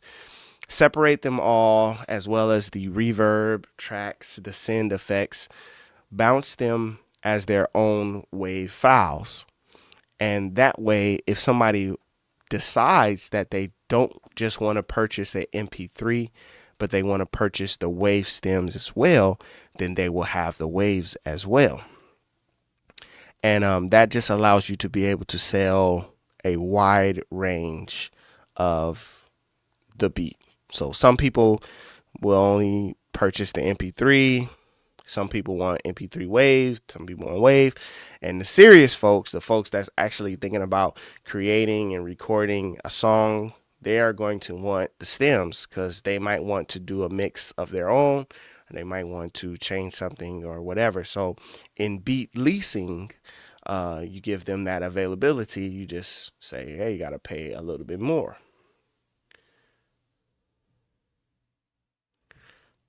So we have our wave file. Congratulations. Congratulations. We have a wave file.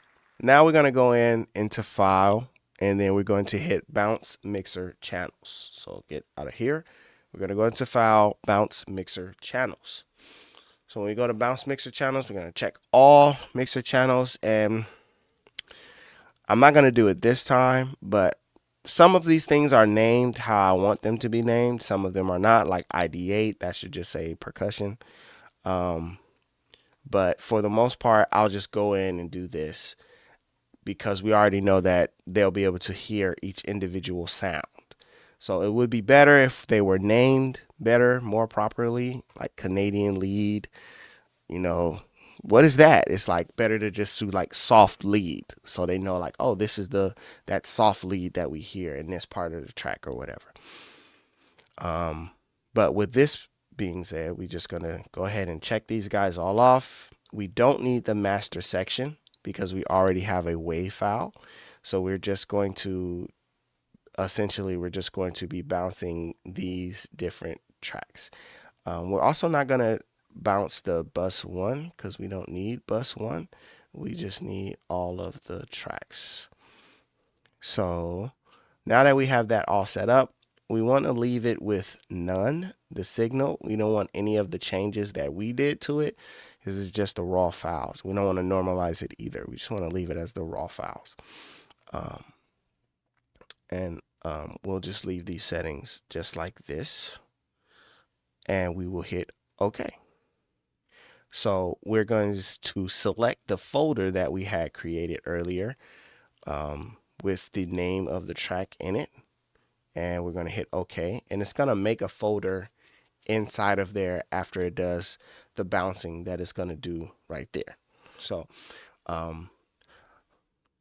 if I'm going to put this track on for sale, like BeatStars or Airbit or something like that, then I'm going to do this step. And this step requires just a little bit more time.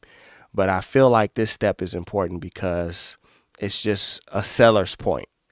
If you are selling your track and you don't have the stems, then that just becomes something that requires an email or a text message, some kind of contact in order to see, well, how can I get the stems? If you do have the stems, then it just becomes another layer, another reason for somebody to say, hey, I will purchase that track because it has the stems. And from the very few beat sales that I have received, it either has been one or the other. It either has been they just got an MP3 or they went full out and got the stems when they did the purchase. So that in between of just getting a WAV file, it just kind of seems pointless. The MP3 is just so that they can, listen and decide if they really want to make a song, or maybe they just decide they're just going to mix on a 2-track. But if the stems, when they're going in with those stems, then they're going to be able to have the availability to do a further mix, especially once you start adding in vocals. There might be sounds that you don't want to add in there. You might want to do different versions or different arrangements. You know, in the leasing model, once you have it, it's, you know, have fun, do your thing. If you pay for the stems, you pay for the stems. So you do your thing. So there we go. We have bounced the stems. Congratulations. So I'll go into my folder that we created so I can show you guys. So we have Know What You Want right here. Here is our wave file ready to go. And here is all of the bounced out stems ready to go. One more layer of work that you have to do when you are sending this. I believe you need to compress this folder so that it's in a zip file.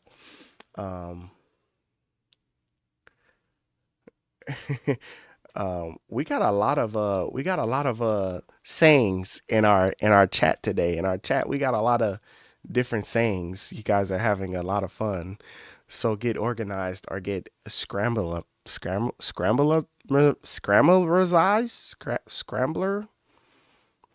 Man, I don't know if I can't talk or if I can't read. So we have those folders. We have those things ready. We're going to close out Reason. And we're going to open up our somewhat nemesis here. It's been a long time. I haven't posted. I'm gonna post it to YouTube too. And if I'm being honest, like I like this beat. But there are other beats that I've made that I feel are like stronger or like better contenders. But for the purposes of this video, I'm gonna go all the way through with the process. With the process of what we set out to do, which was make it, mix it, master it, publish it. So we're going to do that. Okay, I agree. So let's get into our Chris Reed Beats beat stars here. And I think I need to, let me see. I'm going to studio.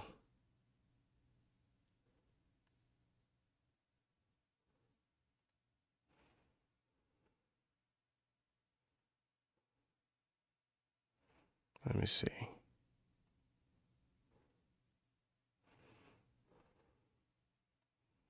What y'all gonna make me do?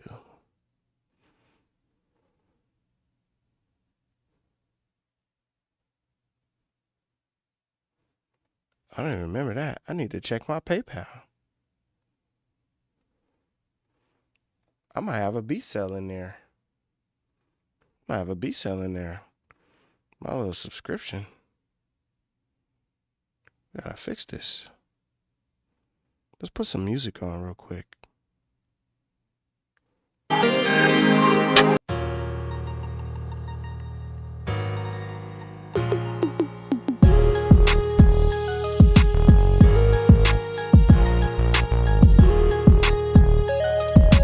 gotta put up my information and stuff. I don't need y'all trying to get my credit card information and see all my stuff, so y'all just hang out with this for a second.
beat was not mixed either.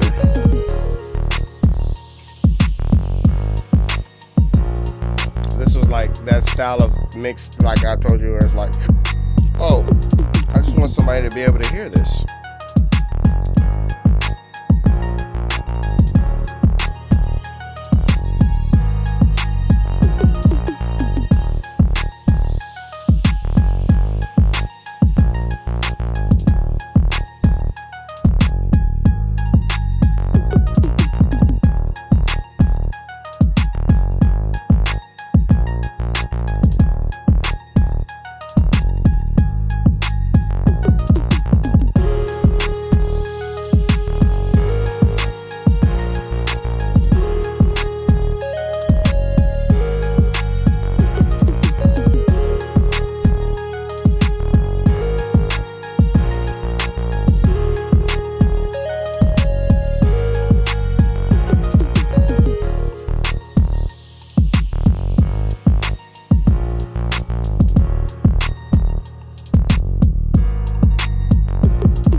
What up, Mo? Alright,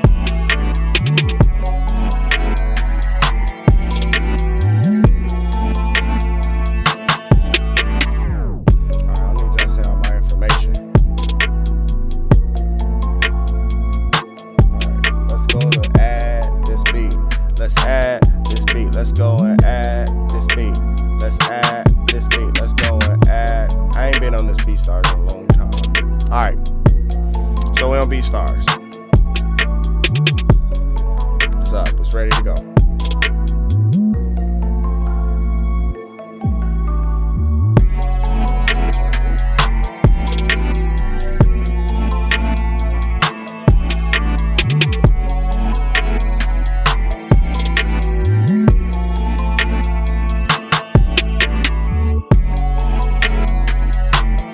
This is one of those tracks like just for me. I just want to listen to it.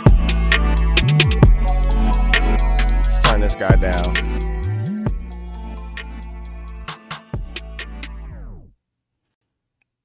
Yeah.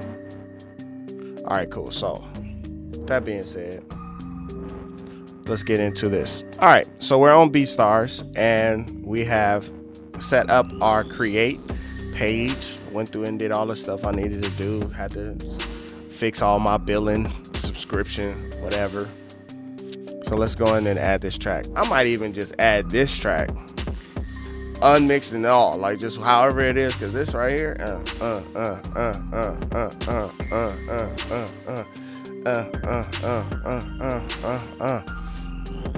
my partner's gonna all right, so it's a couple things that you need to do. All right, so first of all, let's upload the beat. Good thing that we already have that set up, so we can go to our folder that we created, and we have our WAV file right there. We can just drop that guy in. So we drop in our WAV file, and now that it's doing what it needs to do. And we have stems. We're gonna go ahead and upload our stems. We gotta wait for our WAV file to finish uploading, and then we can upload the stems.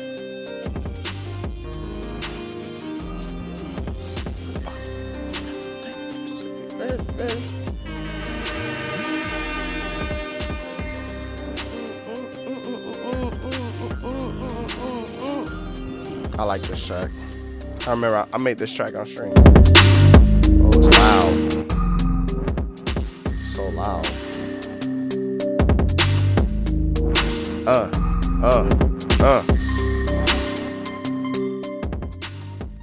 Okay, let's turn that down. Put you over here. I'll put you over here.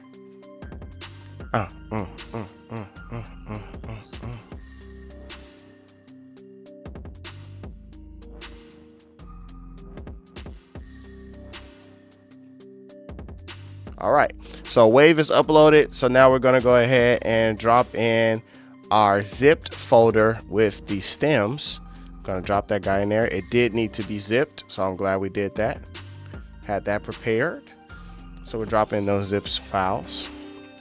And while we're doing that, another big part about publishing beats, especially on BeatStars or something like that, is you gotta create the marketing around it, right? Like you gotta create something, a thumbnail, especially if your logo is not as like catchy like mine, like it's Chris Reed Beats, like.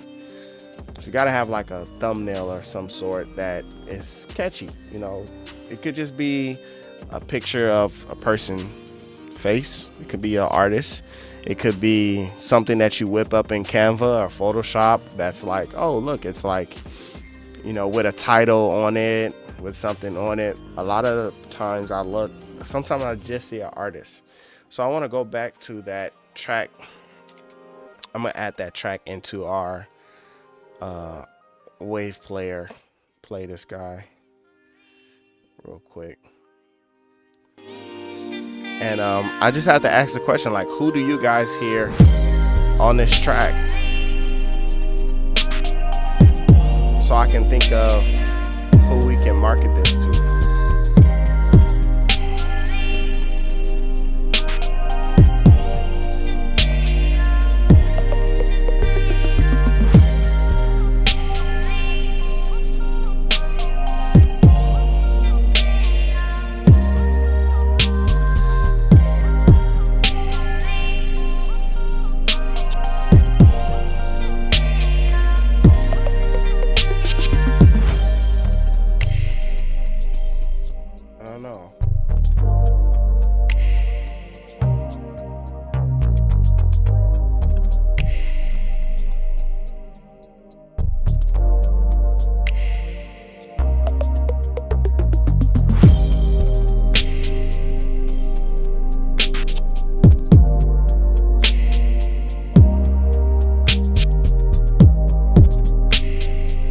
Go to our next steps.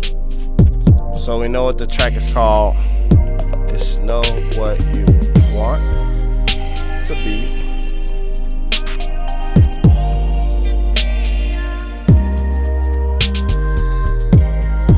And I like to add a little description, even though most people don't.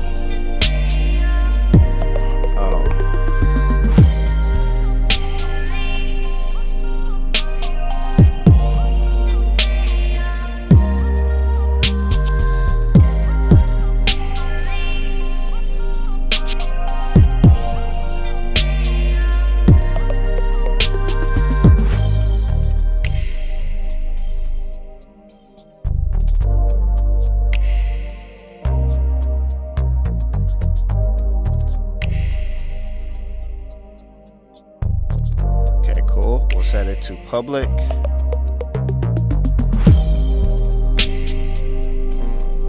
K Michelle. I definitely hear K Michelle. I don't know if K Michelle, who's like the 2023 equivalent of K Michelle. I definitely feel K Michelle, and sorry K Michelle if that sounded bad. I don't, no disrespect, all respect.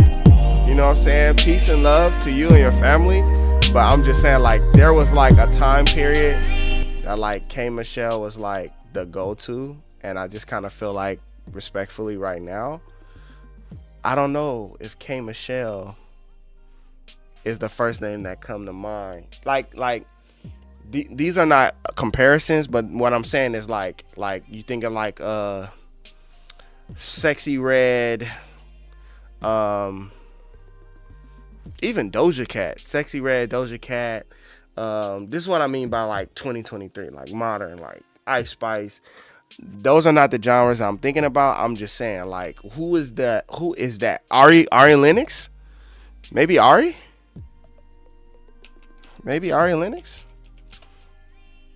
I think Ari Lennox. She definitely did just have that whole situation where somebody was throwing something at her on stage.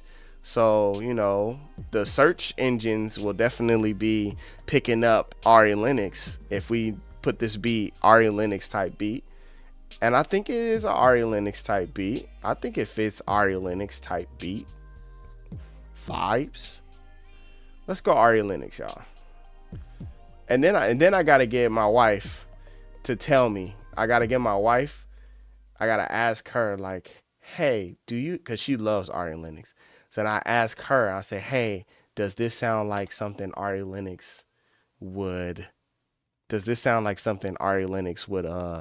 vibe with, you know? And she would let me know. She would like, yeah, like, you know, or like, no, Chris, that's not Ari Lennox at all. No, she wouldn't sing over that. Like, she would just let me know, you know what I'm saying? But I'm gonna just use Ari Lennox. I just grabbed an image of her from a website. Just kind of just, you know what I'm saying, just took that real quick. And we're gonna name this Know What You Want. And then we're gonna put bracket, you know, Ari. Maybe make sure I spell her name correctly. Ari Lennox. And shout outs to you, Queen. I'm so sorry that they did that to you. Whether you was hurt or not hurt, like no matter what the case is, you should respect artists. You should not be throwing bottles at artists. Like, what's the point? What's the purpose? You know what I'm saying? Like, artists get things thrown at them all the time, male, female, and I'm sure they like and appreciate some of the things that you throw at them.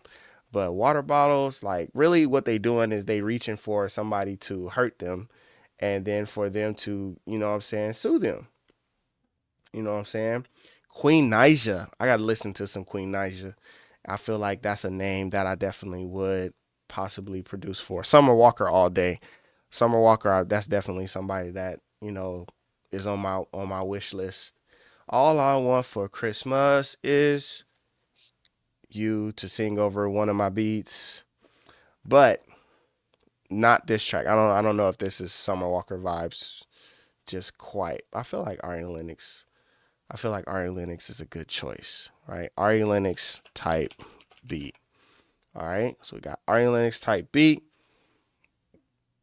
It is a beat. We got the artwork. Next step,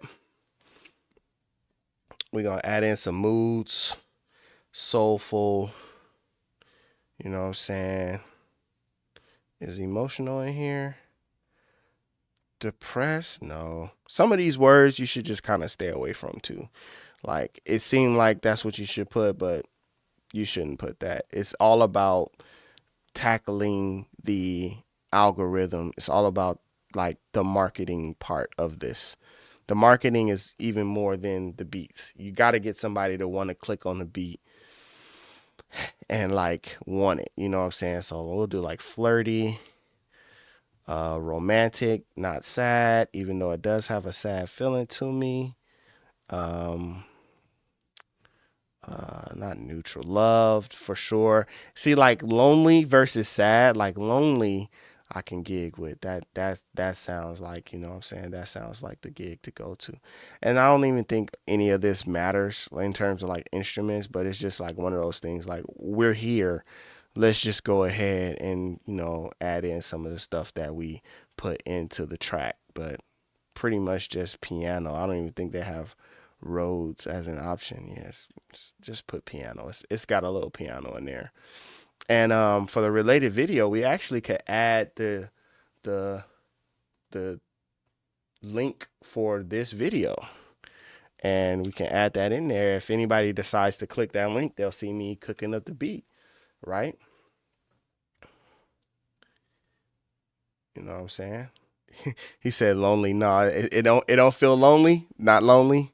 Lonely, that's gonna turn somebody away. Adored. Oh yeah, let's put adored instead of lonely. Yeah, that works.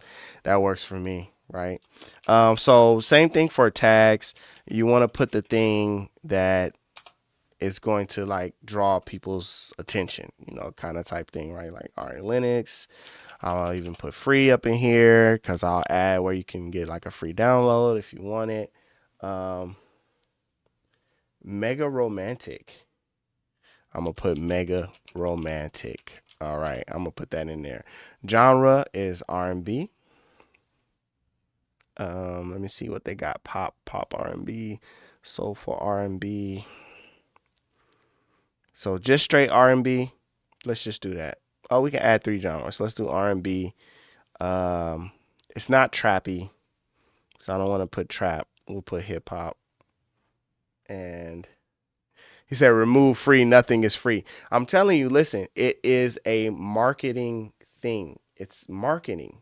Just by having free in the title, free in the what, just by having that there, you're liable for somebody to click it, download it, try to reach out to you, all of that stuff. That's really what it comes down to. It's more than like your feelings. That's the thing about selling beats, publishing, like you have to put your feelings out of it. Even if you feel like that's the truth, you got to take it out because it's really about the marketing. And it's like, that's something that is going to make the difference between whether or not they even look at your stuff or if your stuff even has a chance to even like appear next to somebody else's beat. It's whether or not you know what I'm saying, you feeling the things, whether or not you feeling the things that appeal to them. And that's just one of those things. They looking for something free. They want something free. That's what they want. No collaborators, no third-party loops or samples. That's what I like. That's what I like. Oh, let me go back so I can show you what I'm talking about. This step right here, who gets it? I'm the main collaborator. I'm the main profit share, publishing. It's all me. No other collaborators. No third-party loops or samples. It's all me. You know what I'm saying? It's all me. So we are coming down to the end of, not the stream, but coming down to the end of the process. We said we was going to make a beat, mix the beat, master the beat, and publish the beat. So we're in the publishing stage of this track. So right here, I was showing you earlier, we have the options. Now I will let my stream set the price. I want you guys to set the prices for all of this stuff. Okay. They're going to get a free tagged MP3 if they give their email. Okay. Free tagged MP3 only if they give their email. So if they give their email, they get a free tagged MP3. Why did they do it 2 times? Whatever. Free tagged MP3 if they give their email. You can do that. Premium lease. So we got basic lease, premium lease. Good to go there. All right. All right.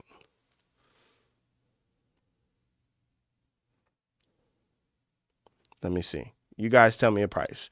Give me a price for this track. We're going to play the track again. Give me a price. $20. Sasha, tell me $20. So we're going to basic license $19.99. Basic license, just an MP3, $19.99. And if you want the wave, $34.99.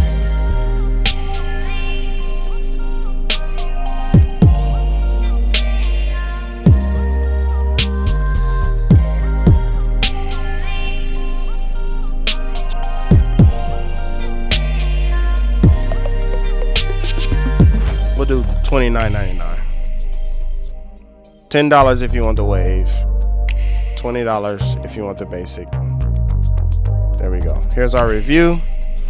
Ari Linux. We got the untag. We got stems, track stems. We got a wave. We got all the information. MP3 tag for free if you want it free. All that stuff. Publish track.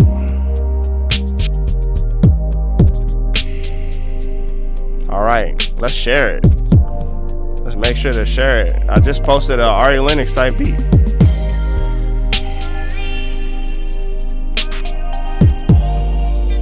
Important part. You know, you gotta share.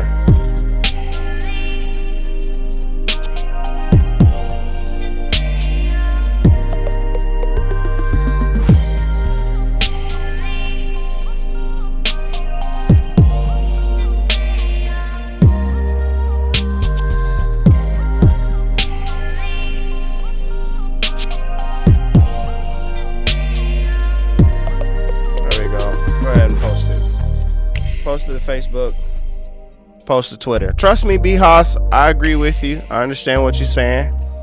You're not alone in that. Let's go ahead and share it as well. We're going to share it on our YouTube channel. We'll share it as a post. Pull up over here. Hey, if you're not subscribed or if you haven't joined the membership, man, join the membership. Shout outs to you guys. And let's go in here and create a post. So we will drop that image in that we got from our downloads. Here's Ari Linux. There we go. And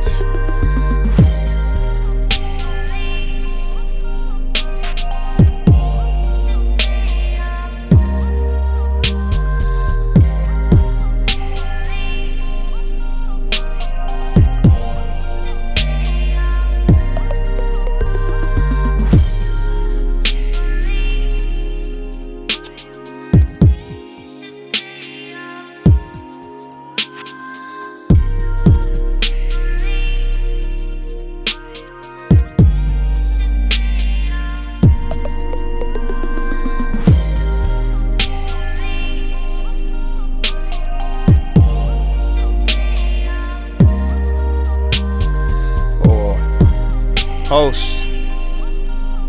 All right.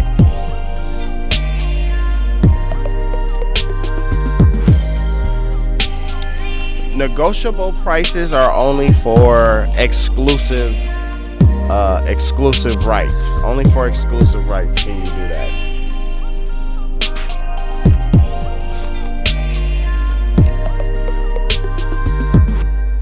Shout outs.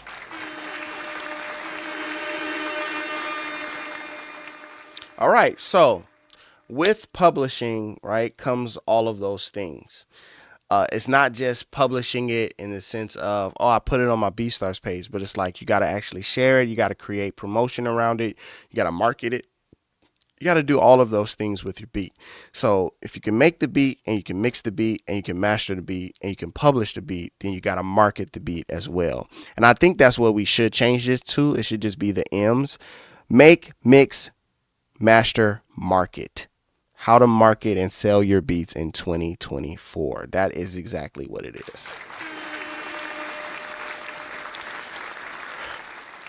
I myself personally am not the kind of producer that like makes tracks and does a lot of like beat leasing or beat selling. I don't make a lot of tracks to do beat leasing or beat selling. But I know that there are producers out there that are interested in that, especially as a means of creating income for yourself.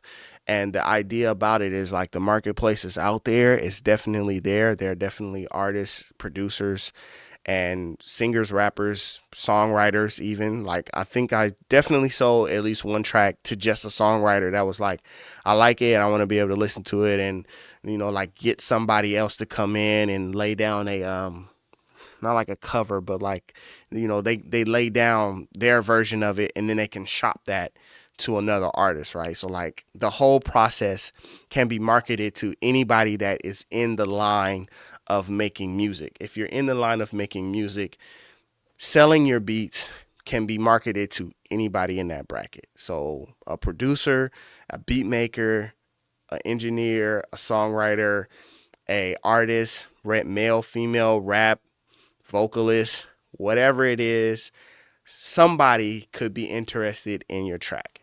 And with that being said, if you're marketing it right, if you have like a YouTube channel or a TikTok or Instagram, something that's bringing you a lot of eyes or a lot of attention, it makes it even easier for you to sell your music and sell your beats.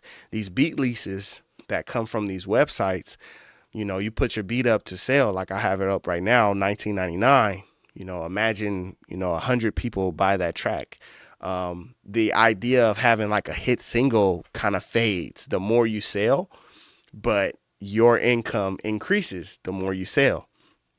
So it definitely becomes something where there are some strategies behind it that will excel your beat selling opportunity and prowess when you tap into those things. So the marketing, attaching a certain kind of artist, attaching a certain kind of vibe, doing a certain genre. So if I'm tapped into R&B right now, that's what I've been creating a lot of, is a lot of R&B stuff to sing over, sad girl vibes, sad boy vibes, all that type stuff. That's what I've been making, emotional type beats. That was something I could have put in there, emotional. But making these kind of type tracks. I just published one today on Monday, December 4th. December 5th, I need to have something. 6th, 7th, 8th, I need to have something for the remainder of the year. If I can have a track uploaded every single day for the remainder of the year, that will create more market, more buzz, more opportunity for sales, for people to see me, see my music, listen to it, decide if they like it or not like it. Because your name appears more, because your track appears more, because you have a certain sense of consistency. Somebody might say, I didn't like the first beat, but by the 10th beat, they might say, oh, I really like that 10th beat. And now I'm glad that I kept following, or I kept seeing that name pop up, because every day you dropped a new beat. It could even get to the point where it's like, oh, I just dropped 30 beats, and now somebody has, you do a discount sale. You get 3 beats, and you buy 3 beats, you get one free. Now you got an EP. You got an EP discount sale, right? Where it's like they got 4 beats. They're all R&B beats. They're all sad girl vibes, and you can just take that, and now you got 4 beats to create your EP. Go rent some studio time, buy yourself a microphone, and get to making your music. So that kind of stuff, that marketing side of it, is going to push even more than having the greatest beat you ever created with the dopest mix that you've ever done, and it has the clearest master you've ever heard.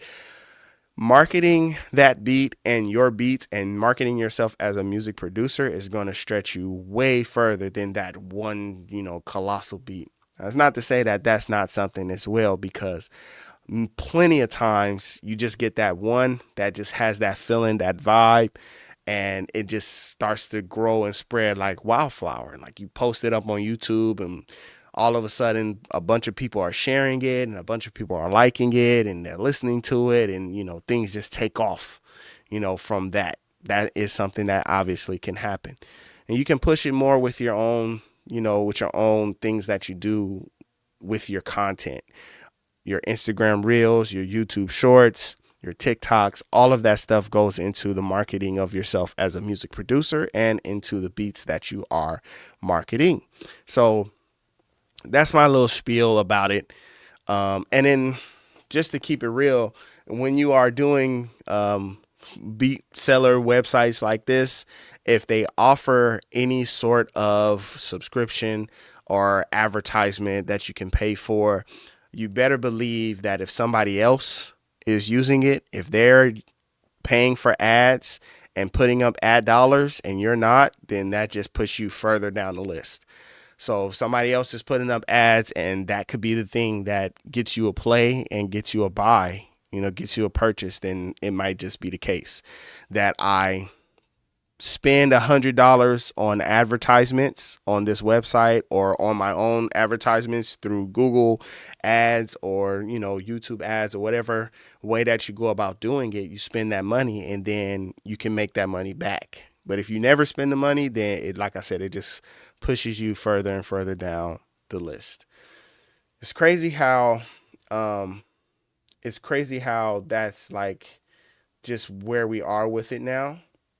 But that's what it is. He said, "Oh, it's 12." Yeah, so you can see right here on my little screen. I'll be forgetting sometimes you can see different stuff in this room, what's happening over here. But yeah, it's 11:58. Where I'm at. I know it's a lot of people be watching on the East Coast, and it's probably like 2, 3 o'clock. You know what I'm saying? Y'all up hanging out with me, man. But you know what I'm saying? That is how you can use Reason 12 to make your own beats, mix your beat, master your beat, market your beat. And yeah, definitely went through the process to share the beat, market it as an Ari Lennox type beat. I did say I wanted to create a YouTube video, so I'm going to do that as well, and I want that to get posted as well. So what I'm gonna do in order to do that, I've already done all of this stuff. So now we're gonna exit out of this guy, and I'm gonna pull up my Adobe Premiere. And for beat videos for YouTube, there's like a lot of different ways that you could do it. Some people literally just get like the same picture that I had of Ari Lennox. They just take that picture and then you just take that picture and you just put that up there and you put the beat underneath, Ari Lennox type beat, hit publish. And for me, that is like the biggest thing that I could do, because for so long I was just like not trying to do anything. He said, "Don't use her image, should remove it from BeatStars." I'll let it play out as long as it could possibly play out, because this is the thing. Beehaz, have you been on BeatStars, man? Have you been on BeatStars? This is what they do. This is what they do. When you go on BeatStars, this is what they do. They promote the beat in this fashion. I wouldn't be doing anything that anybody else isn't doing. You know what I'm saying? When you go to these tracks, you'll see it. You'll see pictures of Chris Brown. You see pictures of Drake. You see pictures of Ari Lennox. You see pictures of, I mean, it's right here. This is, you know what I'm saying? It can go left. Right now, man, it's like worth the risk. It's like, hey, you know what I'm saying? You do what you do. This is what they do. This is what they do. Nobody owns any of these pictures. Definitely thought that was something else. Nobody owns any of these pictures. You know what I'm saying? It's just up there. It's up there. They're using it. I do see sometimes what people will do is like they'll go to Fiverr, for example, and they'll say, they'll find an artist, somebody that does drawings or something like that. And they'll say, hey, can you draw me look like stuff like this? Can you draw me like, these different artists?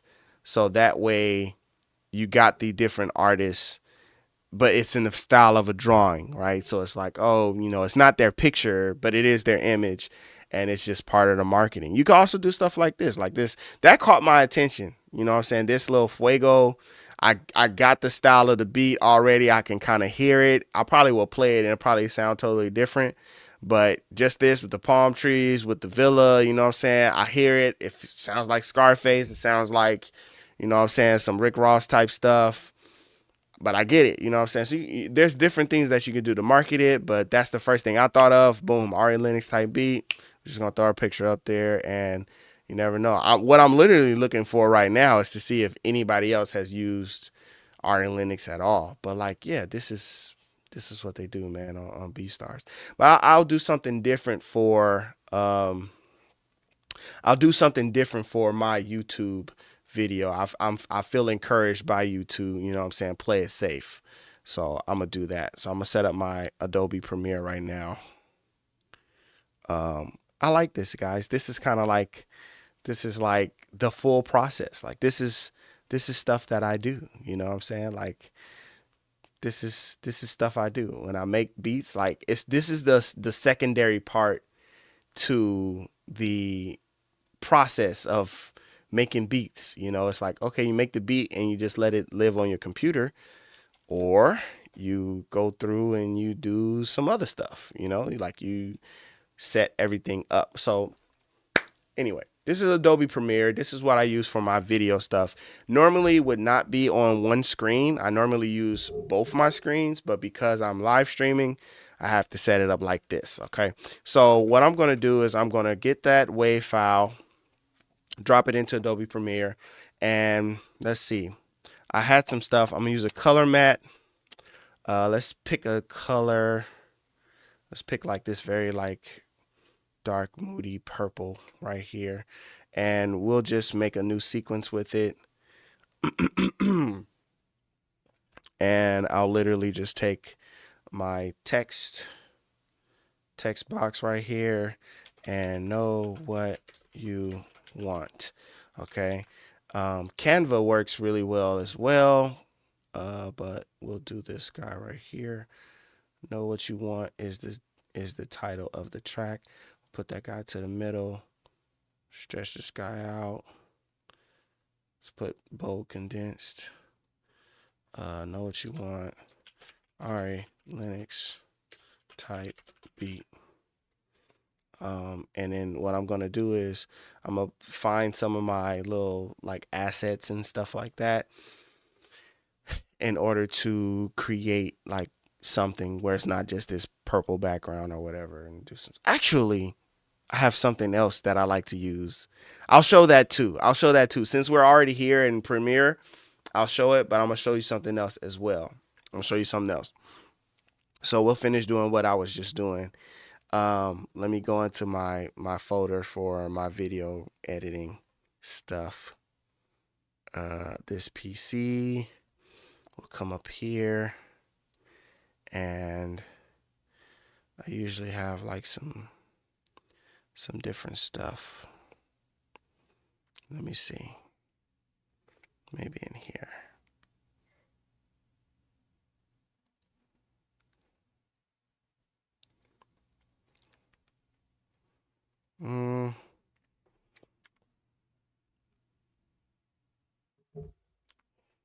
It's my tape that I use for the live stream.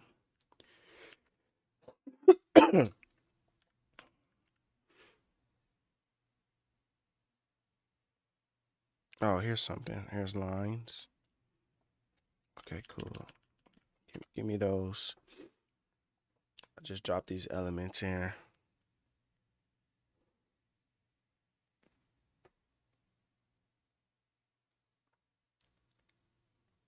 Set this to screen.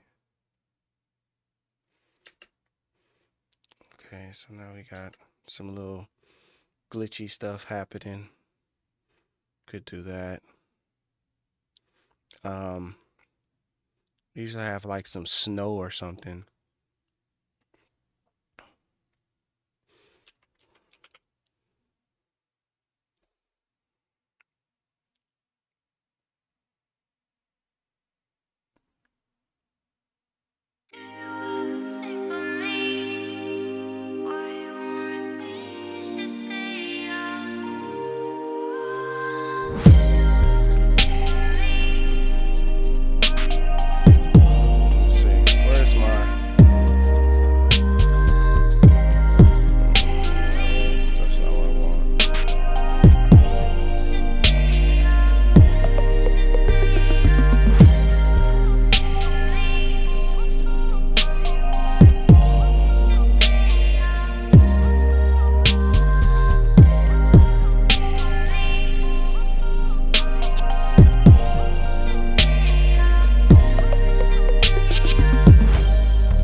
Where are all my assets?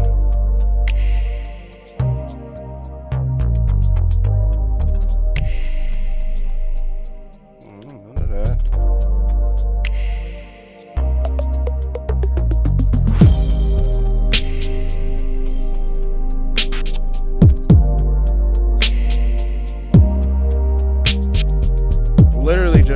find something to spice up this backdrop.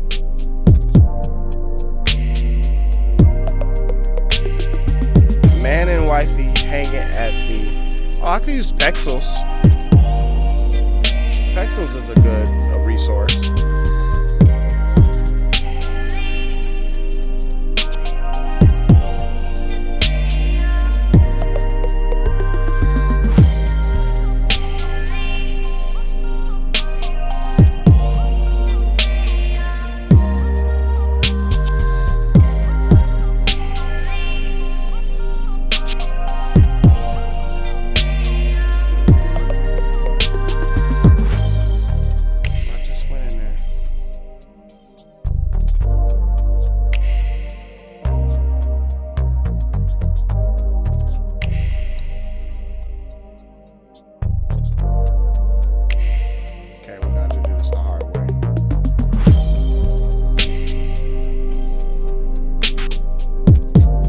Pexels is a free stock website that you can use. I'm gonna just put couples.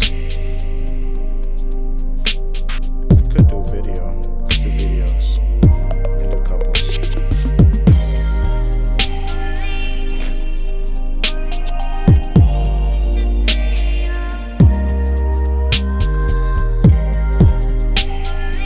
Oh, that's too raunchy.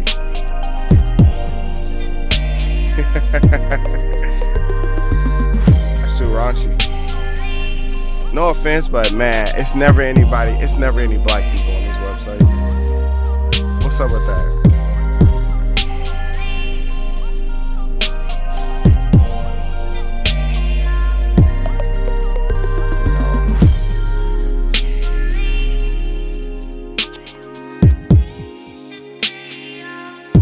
Come on.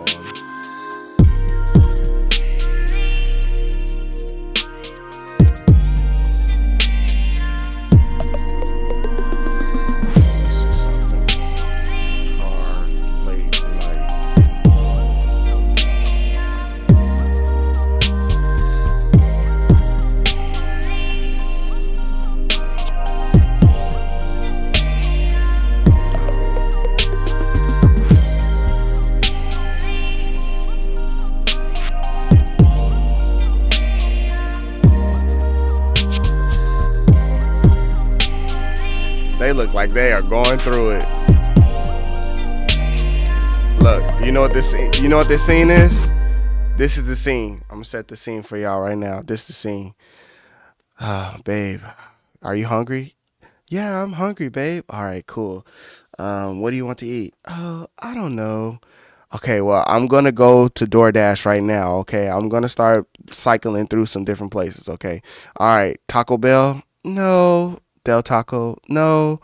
Okay. How about Burger King? No. McDonald's? No. You know what? I'll just have anything, whatever you're having. You never know what you want to eat. Why do you never know what you want to eat?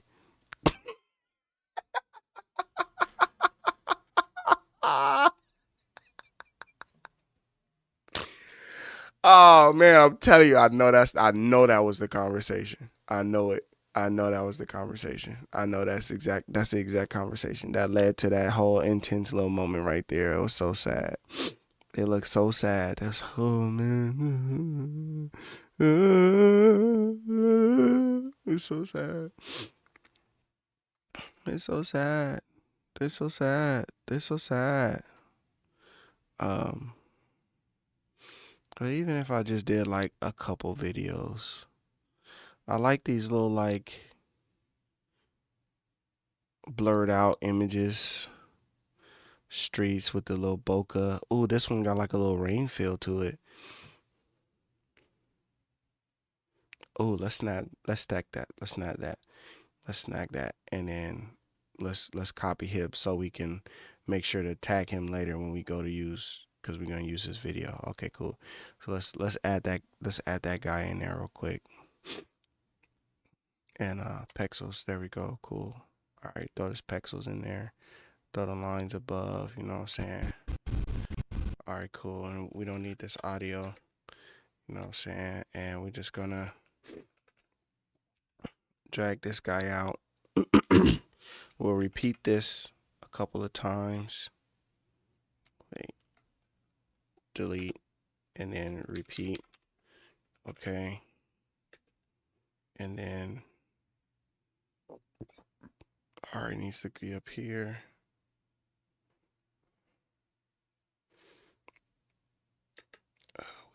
We gotta make this a little more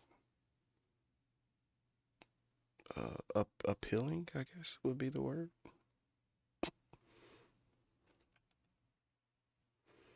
I'm gonna take this out.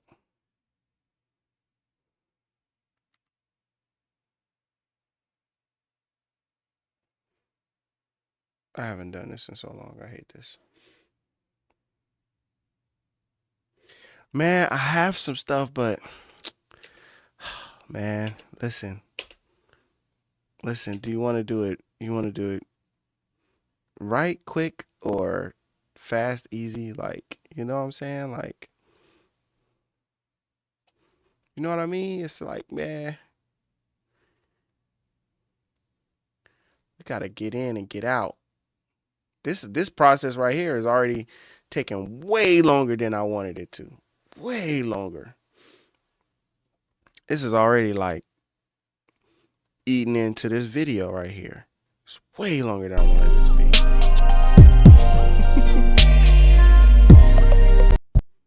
Okay, cool. Copy that out.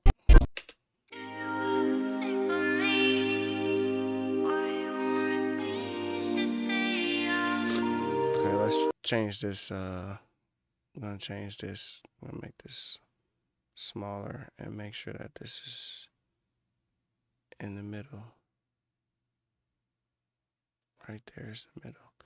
I'm gonna change this font to something more dainty, I guess. Some script or something. And then we need to darken this video.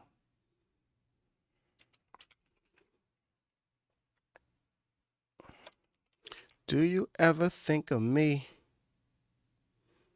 Do you ever think of me? Do you ever think of me? Just gonna come in here and just yeah, like that. That's a little vibe.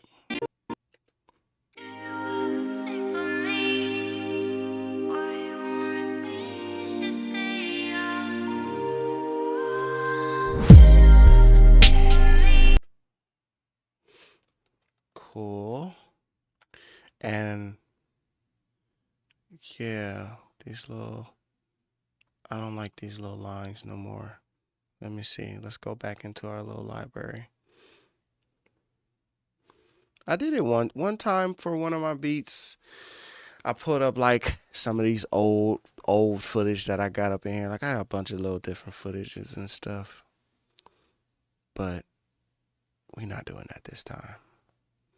We're not gonna do that this time around. Liquid element.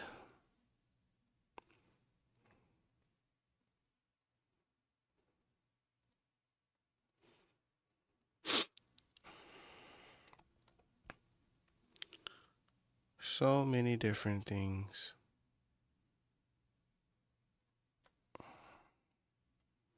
Hand-drawn transitions. Who knows what these other little numbers are? This could be anything. Just load them up. What is this? A little circle. Wow.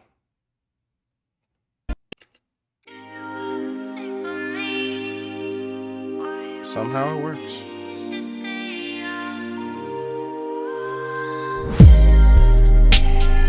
Honestly, just with that right there is like what it would be. Honestly, like that would pretty much be what we would do. Just this little blurry little windshield. Drag this thing out.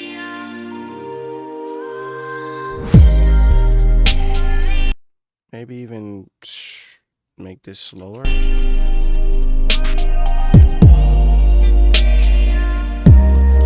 these guys over.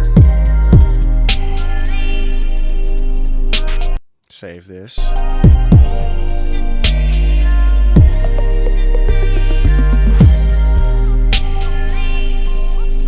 Cool. Know what you want. Why is that the title? I don't know. Just named it that, I guess. Ari Linux type beat. Okay. And then take this one. I'm gonna move this guy down like to this line. Change this font so it's not like that. It's something simple.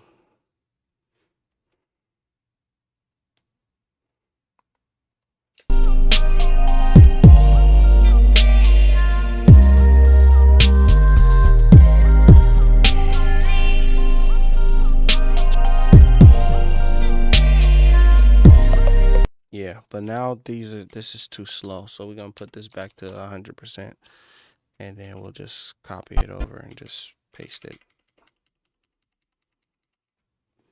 And we don't even need this purple thing anymore unless we're gonna do this and then just put like a little film over it. Little purple, little 5% maybe. Oh yeah, that works. Oh, you know what I should do then? Instead of that purple, I should make it the blue of my YouTube channel. That's what I should do. Since I did that rebranding to do blue, make it a little blue tint. Yeah, like that. Make it a little blue tint. All right, cool. We got a little tint. Know what you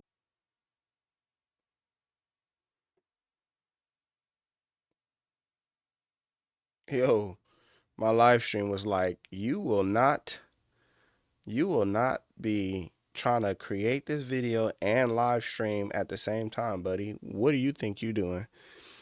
And it showed me a thing or two. So it said, we're going to cut that off. Peace out, man. I still want to make that though. Let me see.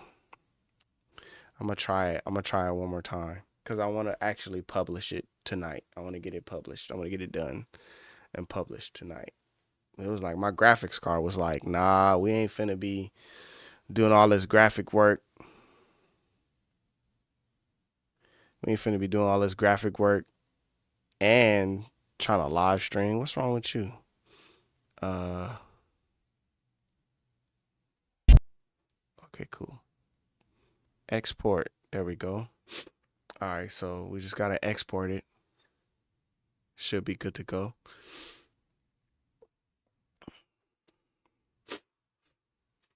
Okay, cool. We'll set it to YouTube. It don't need to be no 4K. It could just be 1080p. Yep. Play through, scrub through a little bit. Yep. It's just that little video with the text. That's all we need. Let that thing do what it do. And it'll export. And then I had one other way to do it. It's like a lot of other different, just using Fruity Loops. Fruity Loops has this video creator that you can use. It's like Z Game video editor, and I would use that when I would go to create these videos for like beats and stuff like this. I would use that sometimes as well.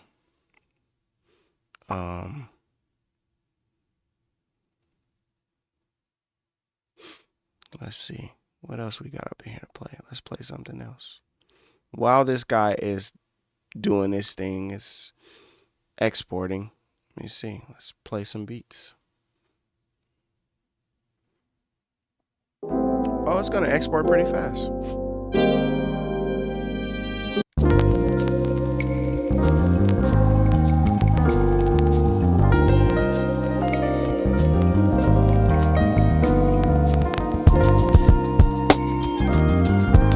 Yeah, if you buy the stems, you can take out that loop voice.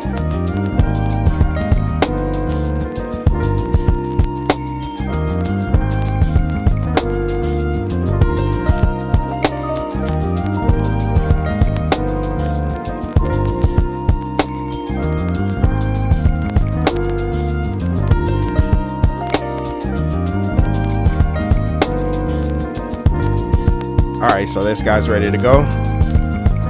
I wonder if YouTube will let me upload a video while I'm live streaming. I've never done that before. We're going through the whole process now, y'all.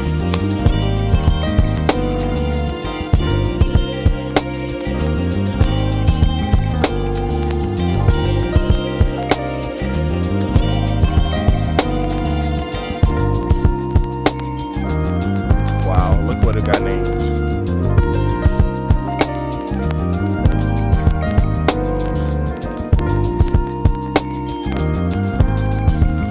Let me make sure I spelled this name right, because I do stuff like that. I don't be naming people stuff right. She probably got one N. Oh, there's two N's. Okay. Where is it at? Lennox. Ari Lennox. Got it. Drag that over here.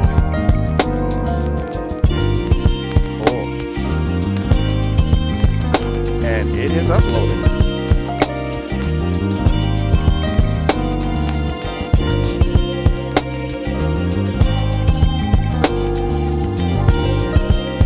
We'll make a new playlist.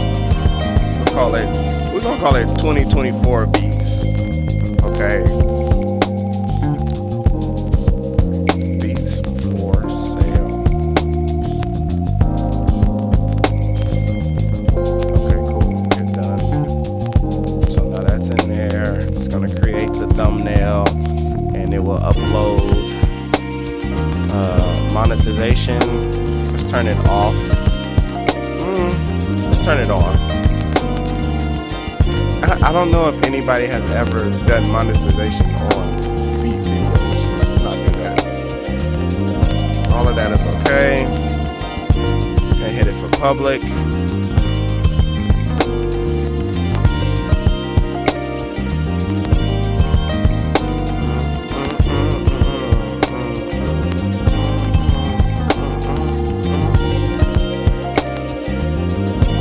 Let's publish it at 1 a.m. We'll set it as a premiere. Y'all watch my beat video so I can get some views.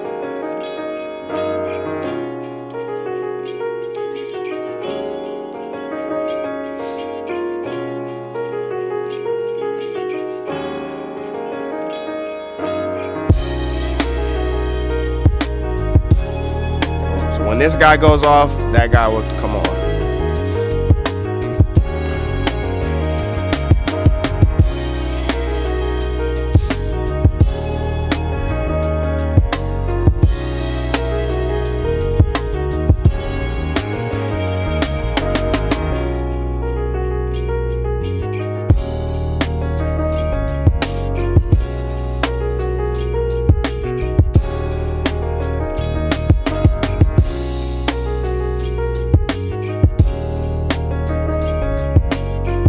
We'll do 12:45. Schedule.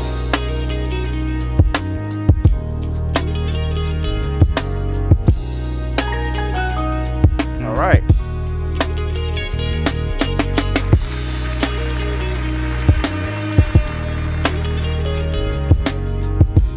All right. So let's turn this music down real quick.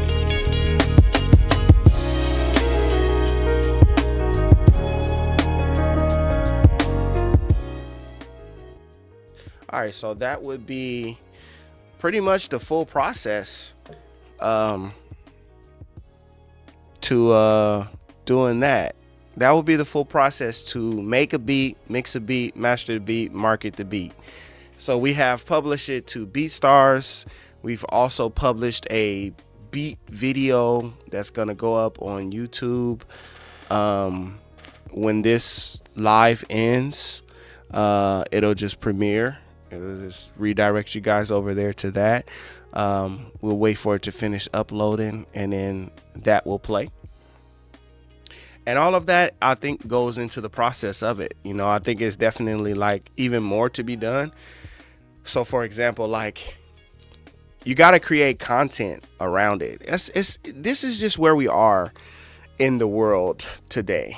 Okay, everything is about marketing, advertising, and content.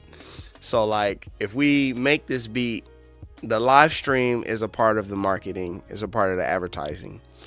But then we need to create shorts and reels and TikToks and things like that to kind of drive traffic to the track, drive traffic to the BeatStars. So if I did like a video where it was like showing me, you know, like playing the piano and like putting the beat together real fast, like, you know, we did like a video like that, edit that up, put that out, that then becomes something else that you can use for the actual beat, right? And maybe we just like, I don't know, you kind of create something around it, right? Like, I don't know, I'm sitting around and I'm looking on YouTube and I see Ari Lennox. I see Ari Lennox get hit with the water bottle and I say, oh man, this is so terrible that they did this to Ari. You know what I'm saying? You know what? I'm gonna make a beat for Ari Lennox. I'm gonna make a beat for Ari Lennox that's gonna, you know, display the feeling that she probably had, you know what I'm saying, when people just don't respect you, you know, and they act like they don't know what they want. And we just gonna turn that trauma into, you know what I'm saying, something triumphant. You know what I'm saying? Like that could be like the start of the content piece where it's like, all right, cool. Oh, whoa, Ari Lennox just got hit with a water bottle. Oh man, let's make a beat for Ari Lennox. And you know what I like about the whole part of that is like, it's so totally just like made up. I like that part about it. I don't like it when it's the other way around. You and I know that we was on this live stream just making an R&B beat. And when, you know, through process of elimination and just thinking about it, like, I think it could go for Ari Lennox. I think that would be a person that could probably like enjoy this kind of track. Or other artists who vibe with her style might also like this track. It could also be one other artist that fits the track even better, right? But just using that as a way to put a face and a name and a vibe to the track, it's gonna help to sell it. You know what I'm saying? Did I do anything in the beat that was like different? Like, I'm thinking about that one guy that made the beat playing a carrot like a flute. I'm thinking like him. Did I do anything in this beat that was contentable? Able to make content out of? I don't think so. Not necessarily. So anyway, question. How does one get, I can't see it. How does one get paid on BeatStars? So you set up Stripe and PayPal, and if someone purchases my beat, it literally pops into my PayPal. There is a, it's been so long since I uploaded or even activated that account, I couldn't tell you. As far as the fee, it's not like 1-to-1. There is a fee associated, or maybe it's not. Let me look and see. I'll look at my PayPal. I'll look at my PayPal right here.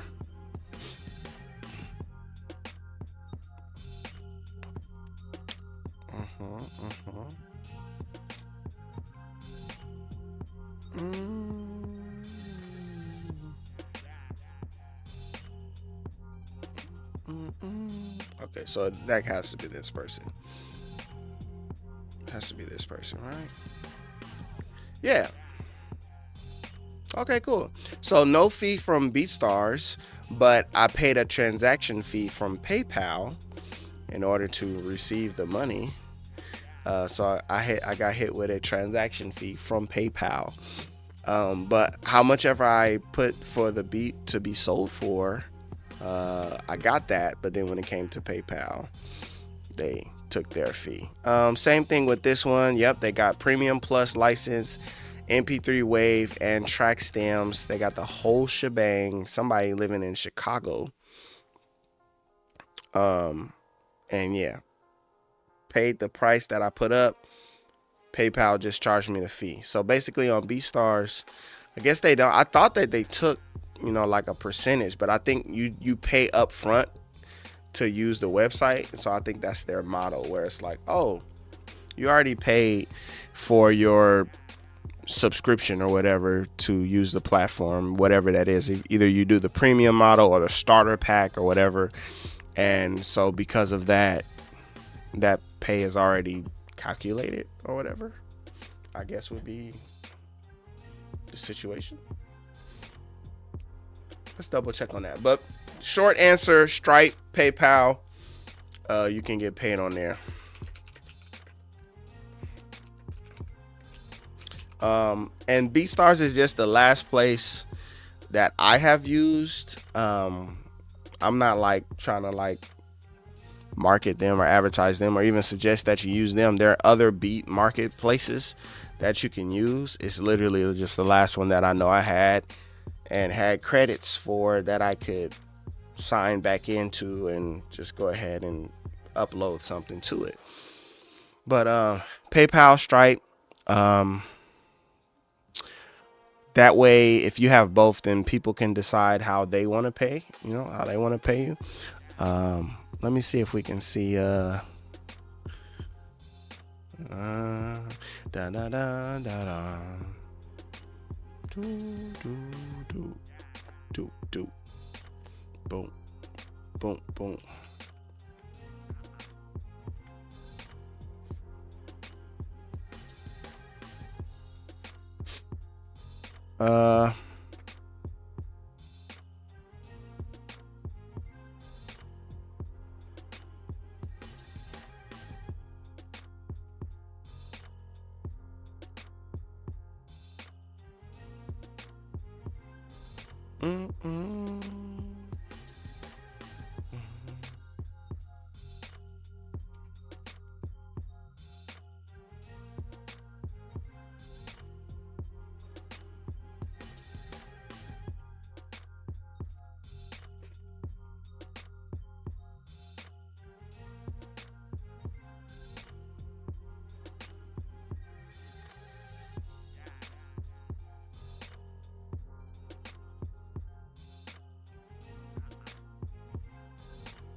For purchases on the BeatStars marketplace, a service fee of 12% of the subtotal is added to the purchase price. So it's probably something that they saw on their end, not on my end, if they're buying it from BeatStars marketplace. But you also get a Blaze player, so you get a embedded player that you can use. And if you use the embedded player, then I guess you don't have to worry about that at all. So you can just embed your player on your website and you're good to go. Let's see. Is my track up on BeatStars? Is it up?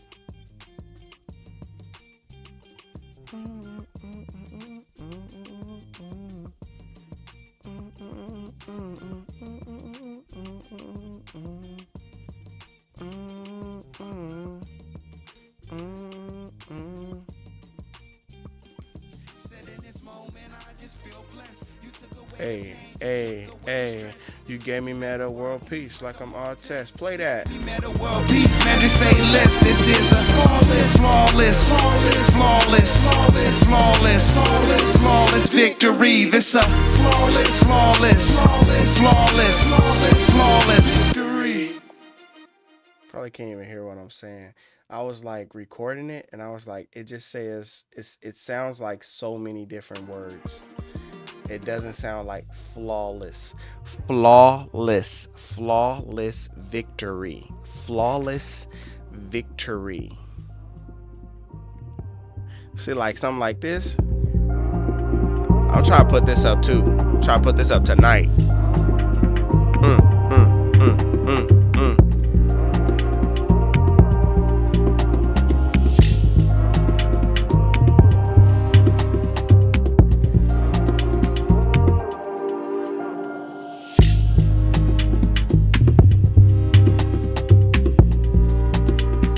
Visualizer at.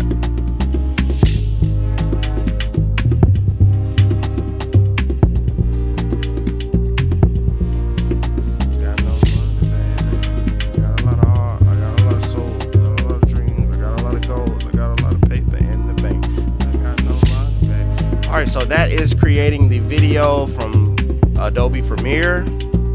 Let me see if I have a quick second I can show you on Fruity Loops. So if you go to Fruity Loops, and you can do this with FL Studio. Even with the demo version, because this is the demo version. This is the trial mode right here. So I don't have the full version. This is just a trial version. I like to go to the mixer, and I'll go to add in this Z Game Editor Visualizer in the mixer. And right here they have a bunch of different things that you can do. So one of those things is like this peak effect, and we have to add in our song. But let's say like we did it for this track right here, because I'm loving the way that this track is sounding right now. I got no money, baby. We'll just add that into the playlist, and then I'm gonna turn off my Windows Media Player. Cool. I feel like I'm yelling over it. Sorry about that. But yeah, we could play it from in here. And this is why I like the Z Game Editor, because you can do stuff like this. So we have this window here where we can see this visualizer. That's kind of cool. And you can add stuff to this visualizer. So you can also add in like you can make it jump, you know, you can make it jump, pop, move around, do around like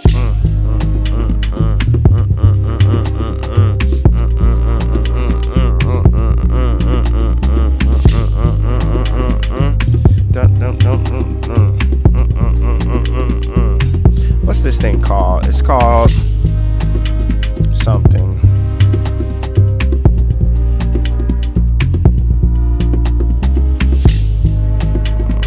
Audio shake, this right here. So you can, so now it's pumping around, right? You know what I'm saying? I like their text a little bit better too. This is very fast.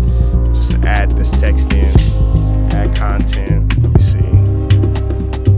Go to text. This is, what style of music is this called? This is called like Afro.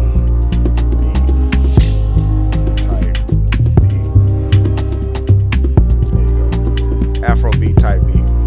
Yeah. Change it. You can link this to a controller. We'll link this to something.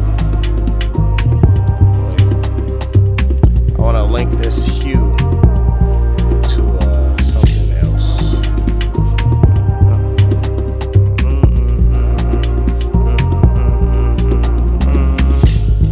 Gotta come back over here to the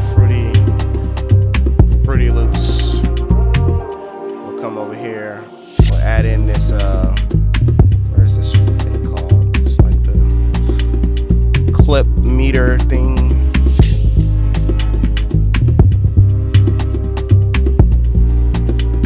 Listen, said I got no money, baby, but I got a lot of heart, I got a lot of soul, I got a lot of green, I got a lot of goals, I got a lot of paper in the bank. Said I got no money, baby.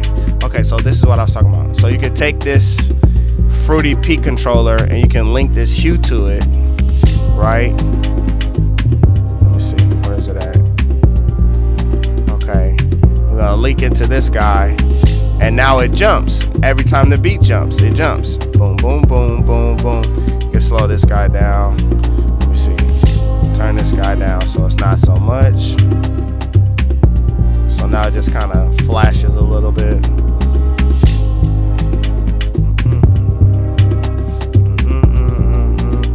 And we literally could do the same thing that we did. We can add that same little image in that we downloaded. I feel like this was just as fast or even faster, whatever. So you add that image in there. You just come over here to image effects, and we're gonna choose that source. It's gonna load it up, and then it'll play it.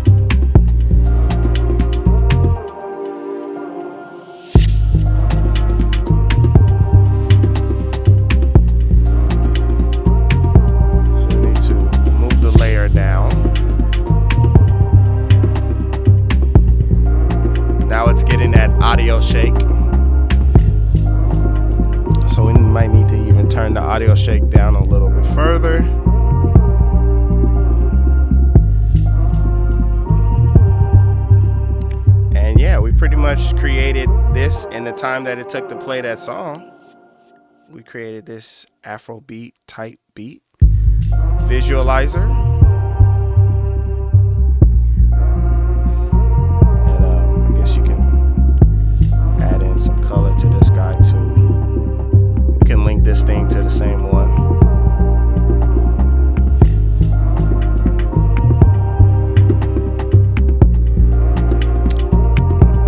Not saturation though. I want to link this one.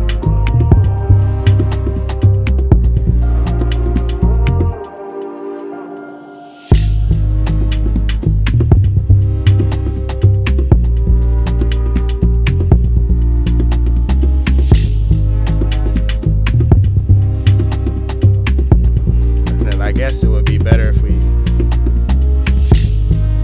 go to Pexels and we type in Afrobeat. Maybe we can find a better video that might fit the vibe. Oh, get it. Boom, boom, boom, boom. Boom, boom, boom, boom, boom, boom, boom, boom, boom, boom, boom, boom.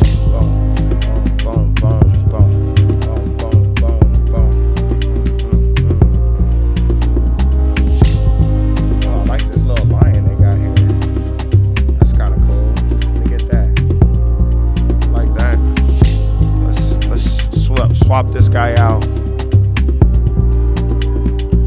Swap this guy out for this picture of this very majestic lion that they have just found.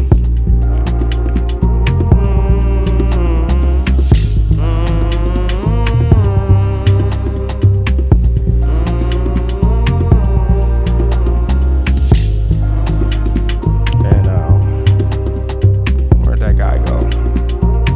Image.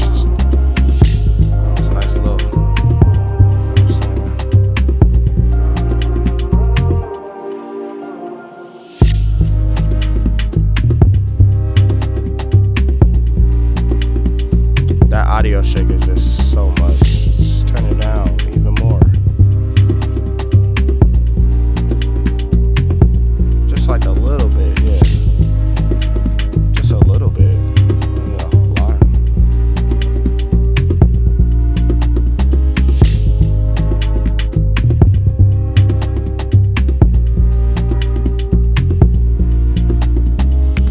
My text later.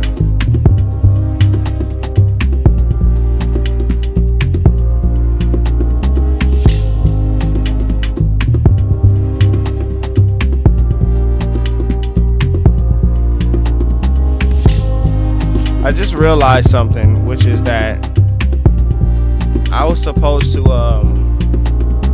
stop my live stream so that you guys could go listen to the beat.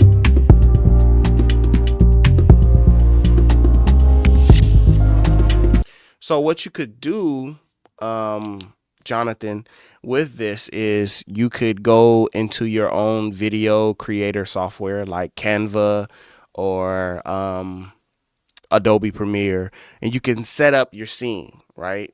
And then you can download, like you can export that scene that you created and then drop that into the video game editor, Z Game Editor. You can drop that scene into there, and then you can add in, it's basically, literally the reason why I like it is just for the spectrum, the audio spectrum. It's the fastest way to get that audio spectrum, and they have like different audio spectrums that you can use. You don't have to just do polar, right? You could do a bunch of these other ones, and it's just the fastest way to do it. Like I have Adobe Premiere, I have the entire Adobe suite, I have Adobe After Effects, I have all that stuff, but this is the fastest way to get this guy in there. Even like this, right? Like even just dropping this and changing it, moving it around, it's literally just the fastest way to do it. There's nothing else is as fast as this. So that's why I like using this, because it's just so fast.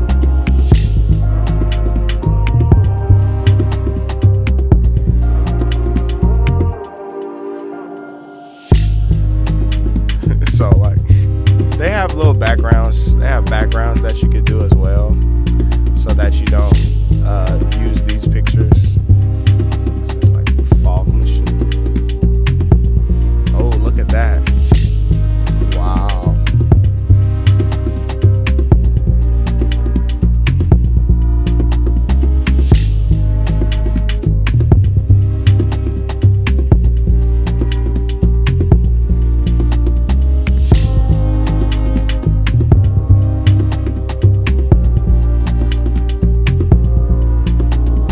Tell that story. You know what I'm saying?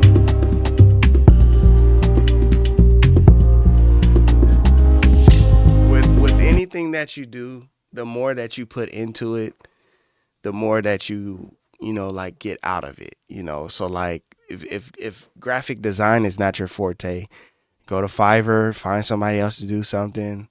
You know, because you could really like create something really cool, or you can create something that just kind of serves a purpose. You know, like this kind of just kind of serves a purpose. I want to release more music. I want to put more music out there, so we just create this real quick because it serves a purpose. But even with that, you still kind of want it to be something that looks good, right? Like, so maybe you shouldn't just do something like that where it's like, oh, this is just so, like, you know, minuscule or whatever. But to each his own, you know what I'm saying? Could be something cool.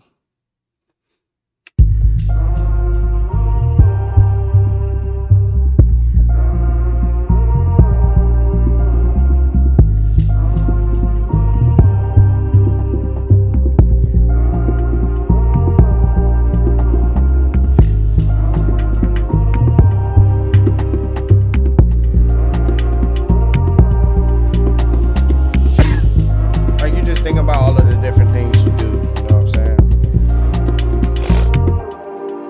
All the different things that you could do with it to create a mood or atmosphere while somebody's listening to your beat. You could do something like this. Because now they can watch this as they listen to the track, and they can get a vibe, and they can say, oh, you know what I'm saying? It's like a soundtrack, you know what I'm saying? And if you're using Fruity Loops, like, while you're in here, you could also like come in here and do some changes to the beat. Just, you know what I'm saying, some bunch of bass. Like, you can do your own mixing and mastering in here as well, if that's something that you needed. Like, right, you drop your file in there, and then you get that messing around with the Z Game editor.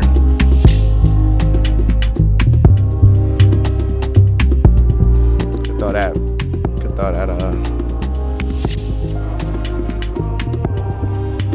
where's that mastering?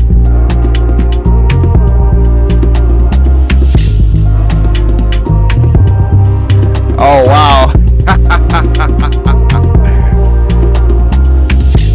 Okay, I'm gonna fix that. I'm gonna fix that in the YouTube. I'm gonna fix it in the YouTube because I wanted it to be when I finish this thing. Okay, so I'm gonna change my premiere time.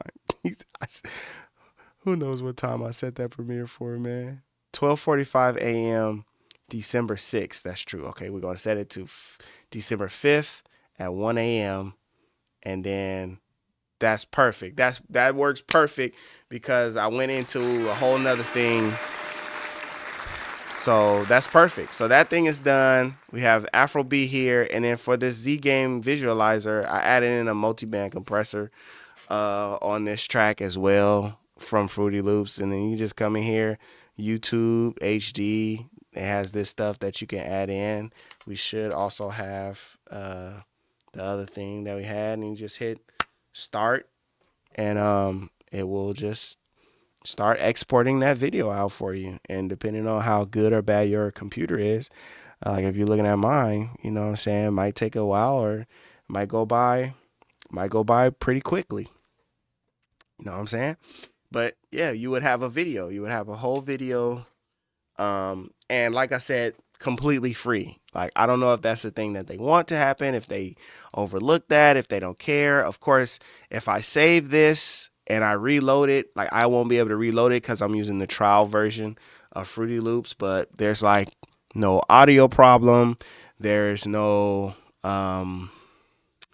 there's no situation where it's like it displays like a watermark. There's nothing like that. So if you wanted to just use the audio shake feature or the audio spectrum, visualizer, the audio visualizer, if you wanted to do any of that stuff with Z Game Editor, you could just do that and then export your file, and you got a file that you can upload and use to market your beats.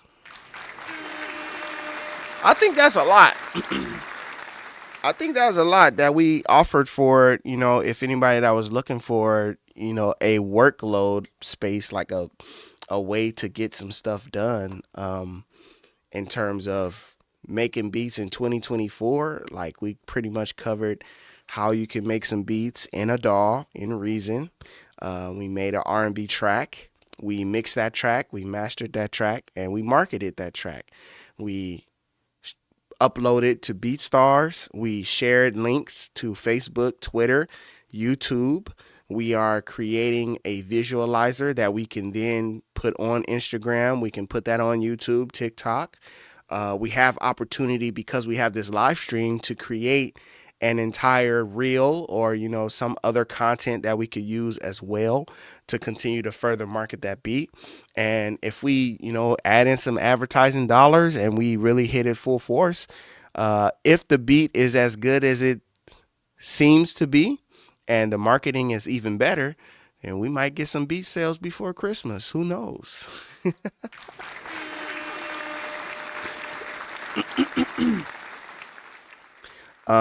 Shout outs to my good people that come to check out the live stream.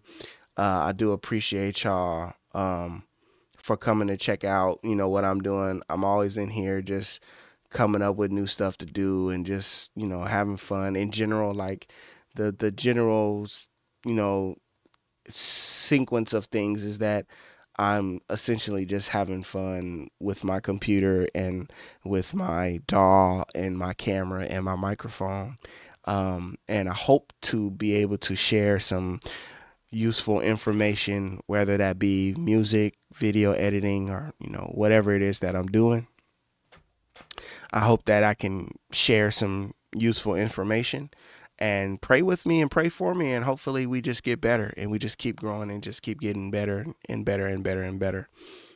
It's way easier for me to go live and do some stuff and, cook up beats and play music and have fun and do anything that I'm doing live. Is so super easy to be able to do that compared to when I'm making my videos. It takes time and gotta edit those down and everything like that. But it's always great to be able to get in here and do that. So shout outs to y'all. I thank y'all for coming through. I wanted to share something real quick. Where were you tonight? Ooh, where were you tonight? Where I'm at? No, not. I guess I'm thanking y'all for watching, cause I can't find the thing I'm looking for. I sure can't find the thing I'm looking for. I sure can't find the thing I'm looking for, so I must just be thanking y'all for watching.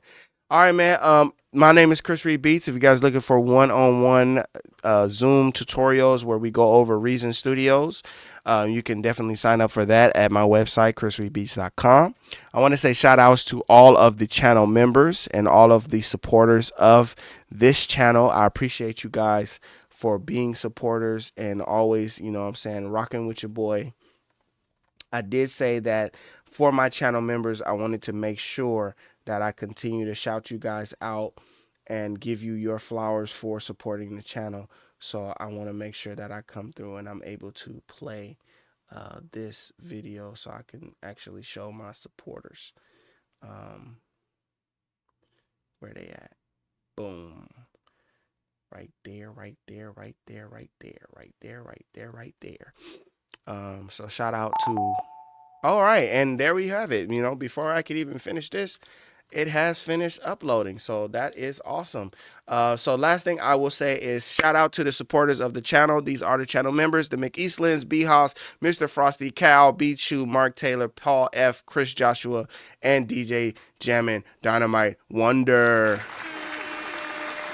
Shout outs for you guys. Thank you for being supporters of the channel and for joining the channel membership. My name is Chris Reed. Until next time, peace. Go check out the beat, y'all. Appreciate y'all for watching, man. Take care.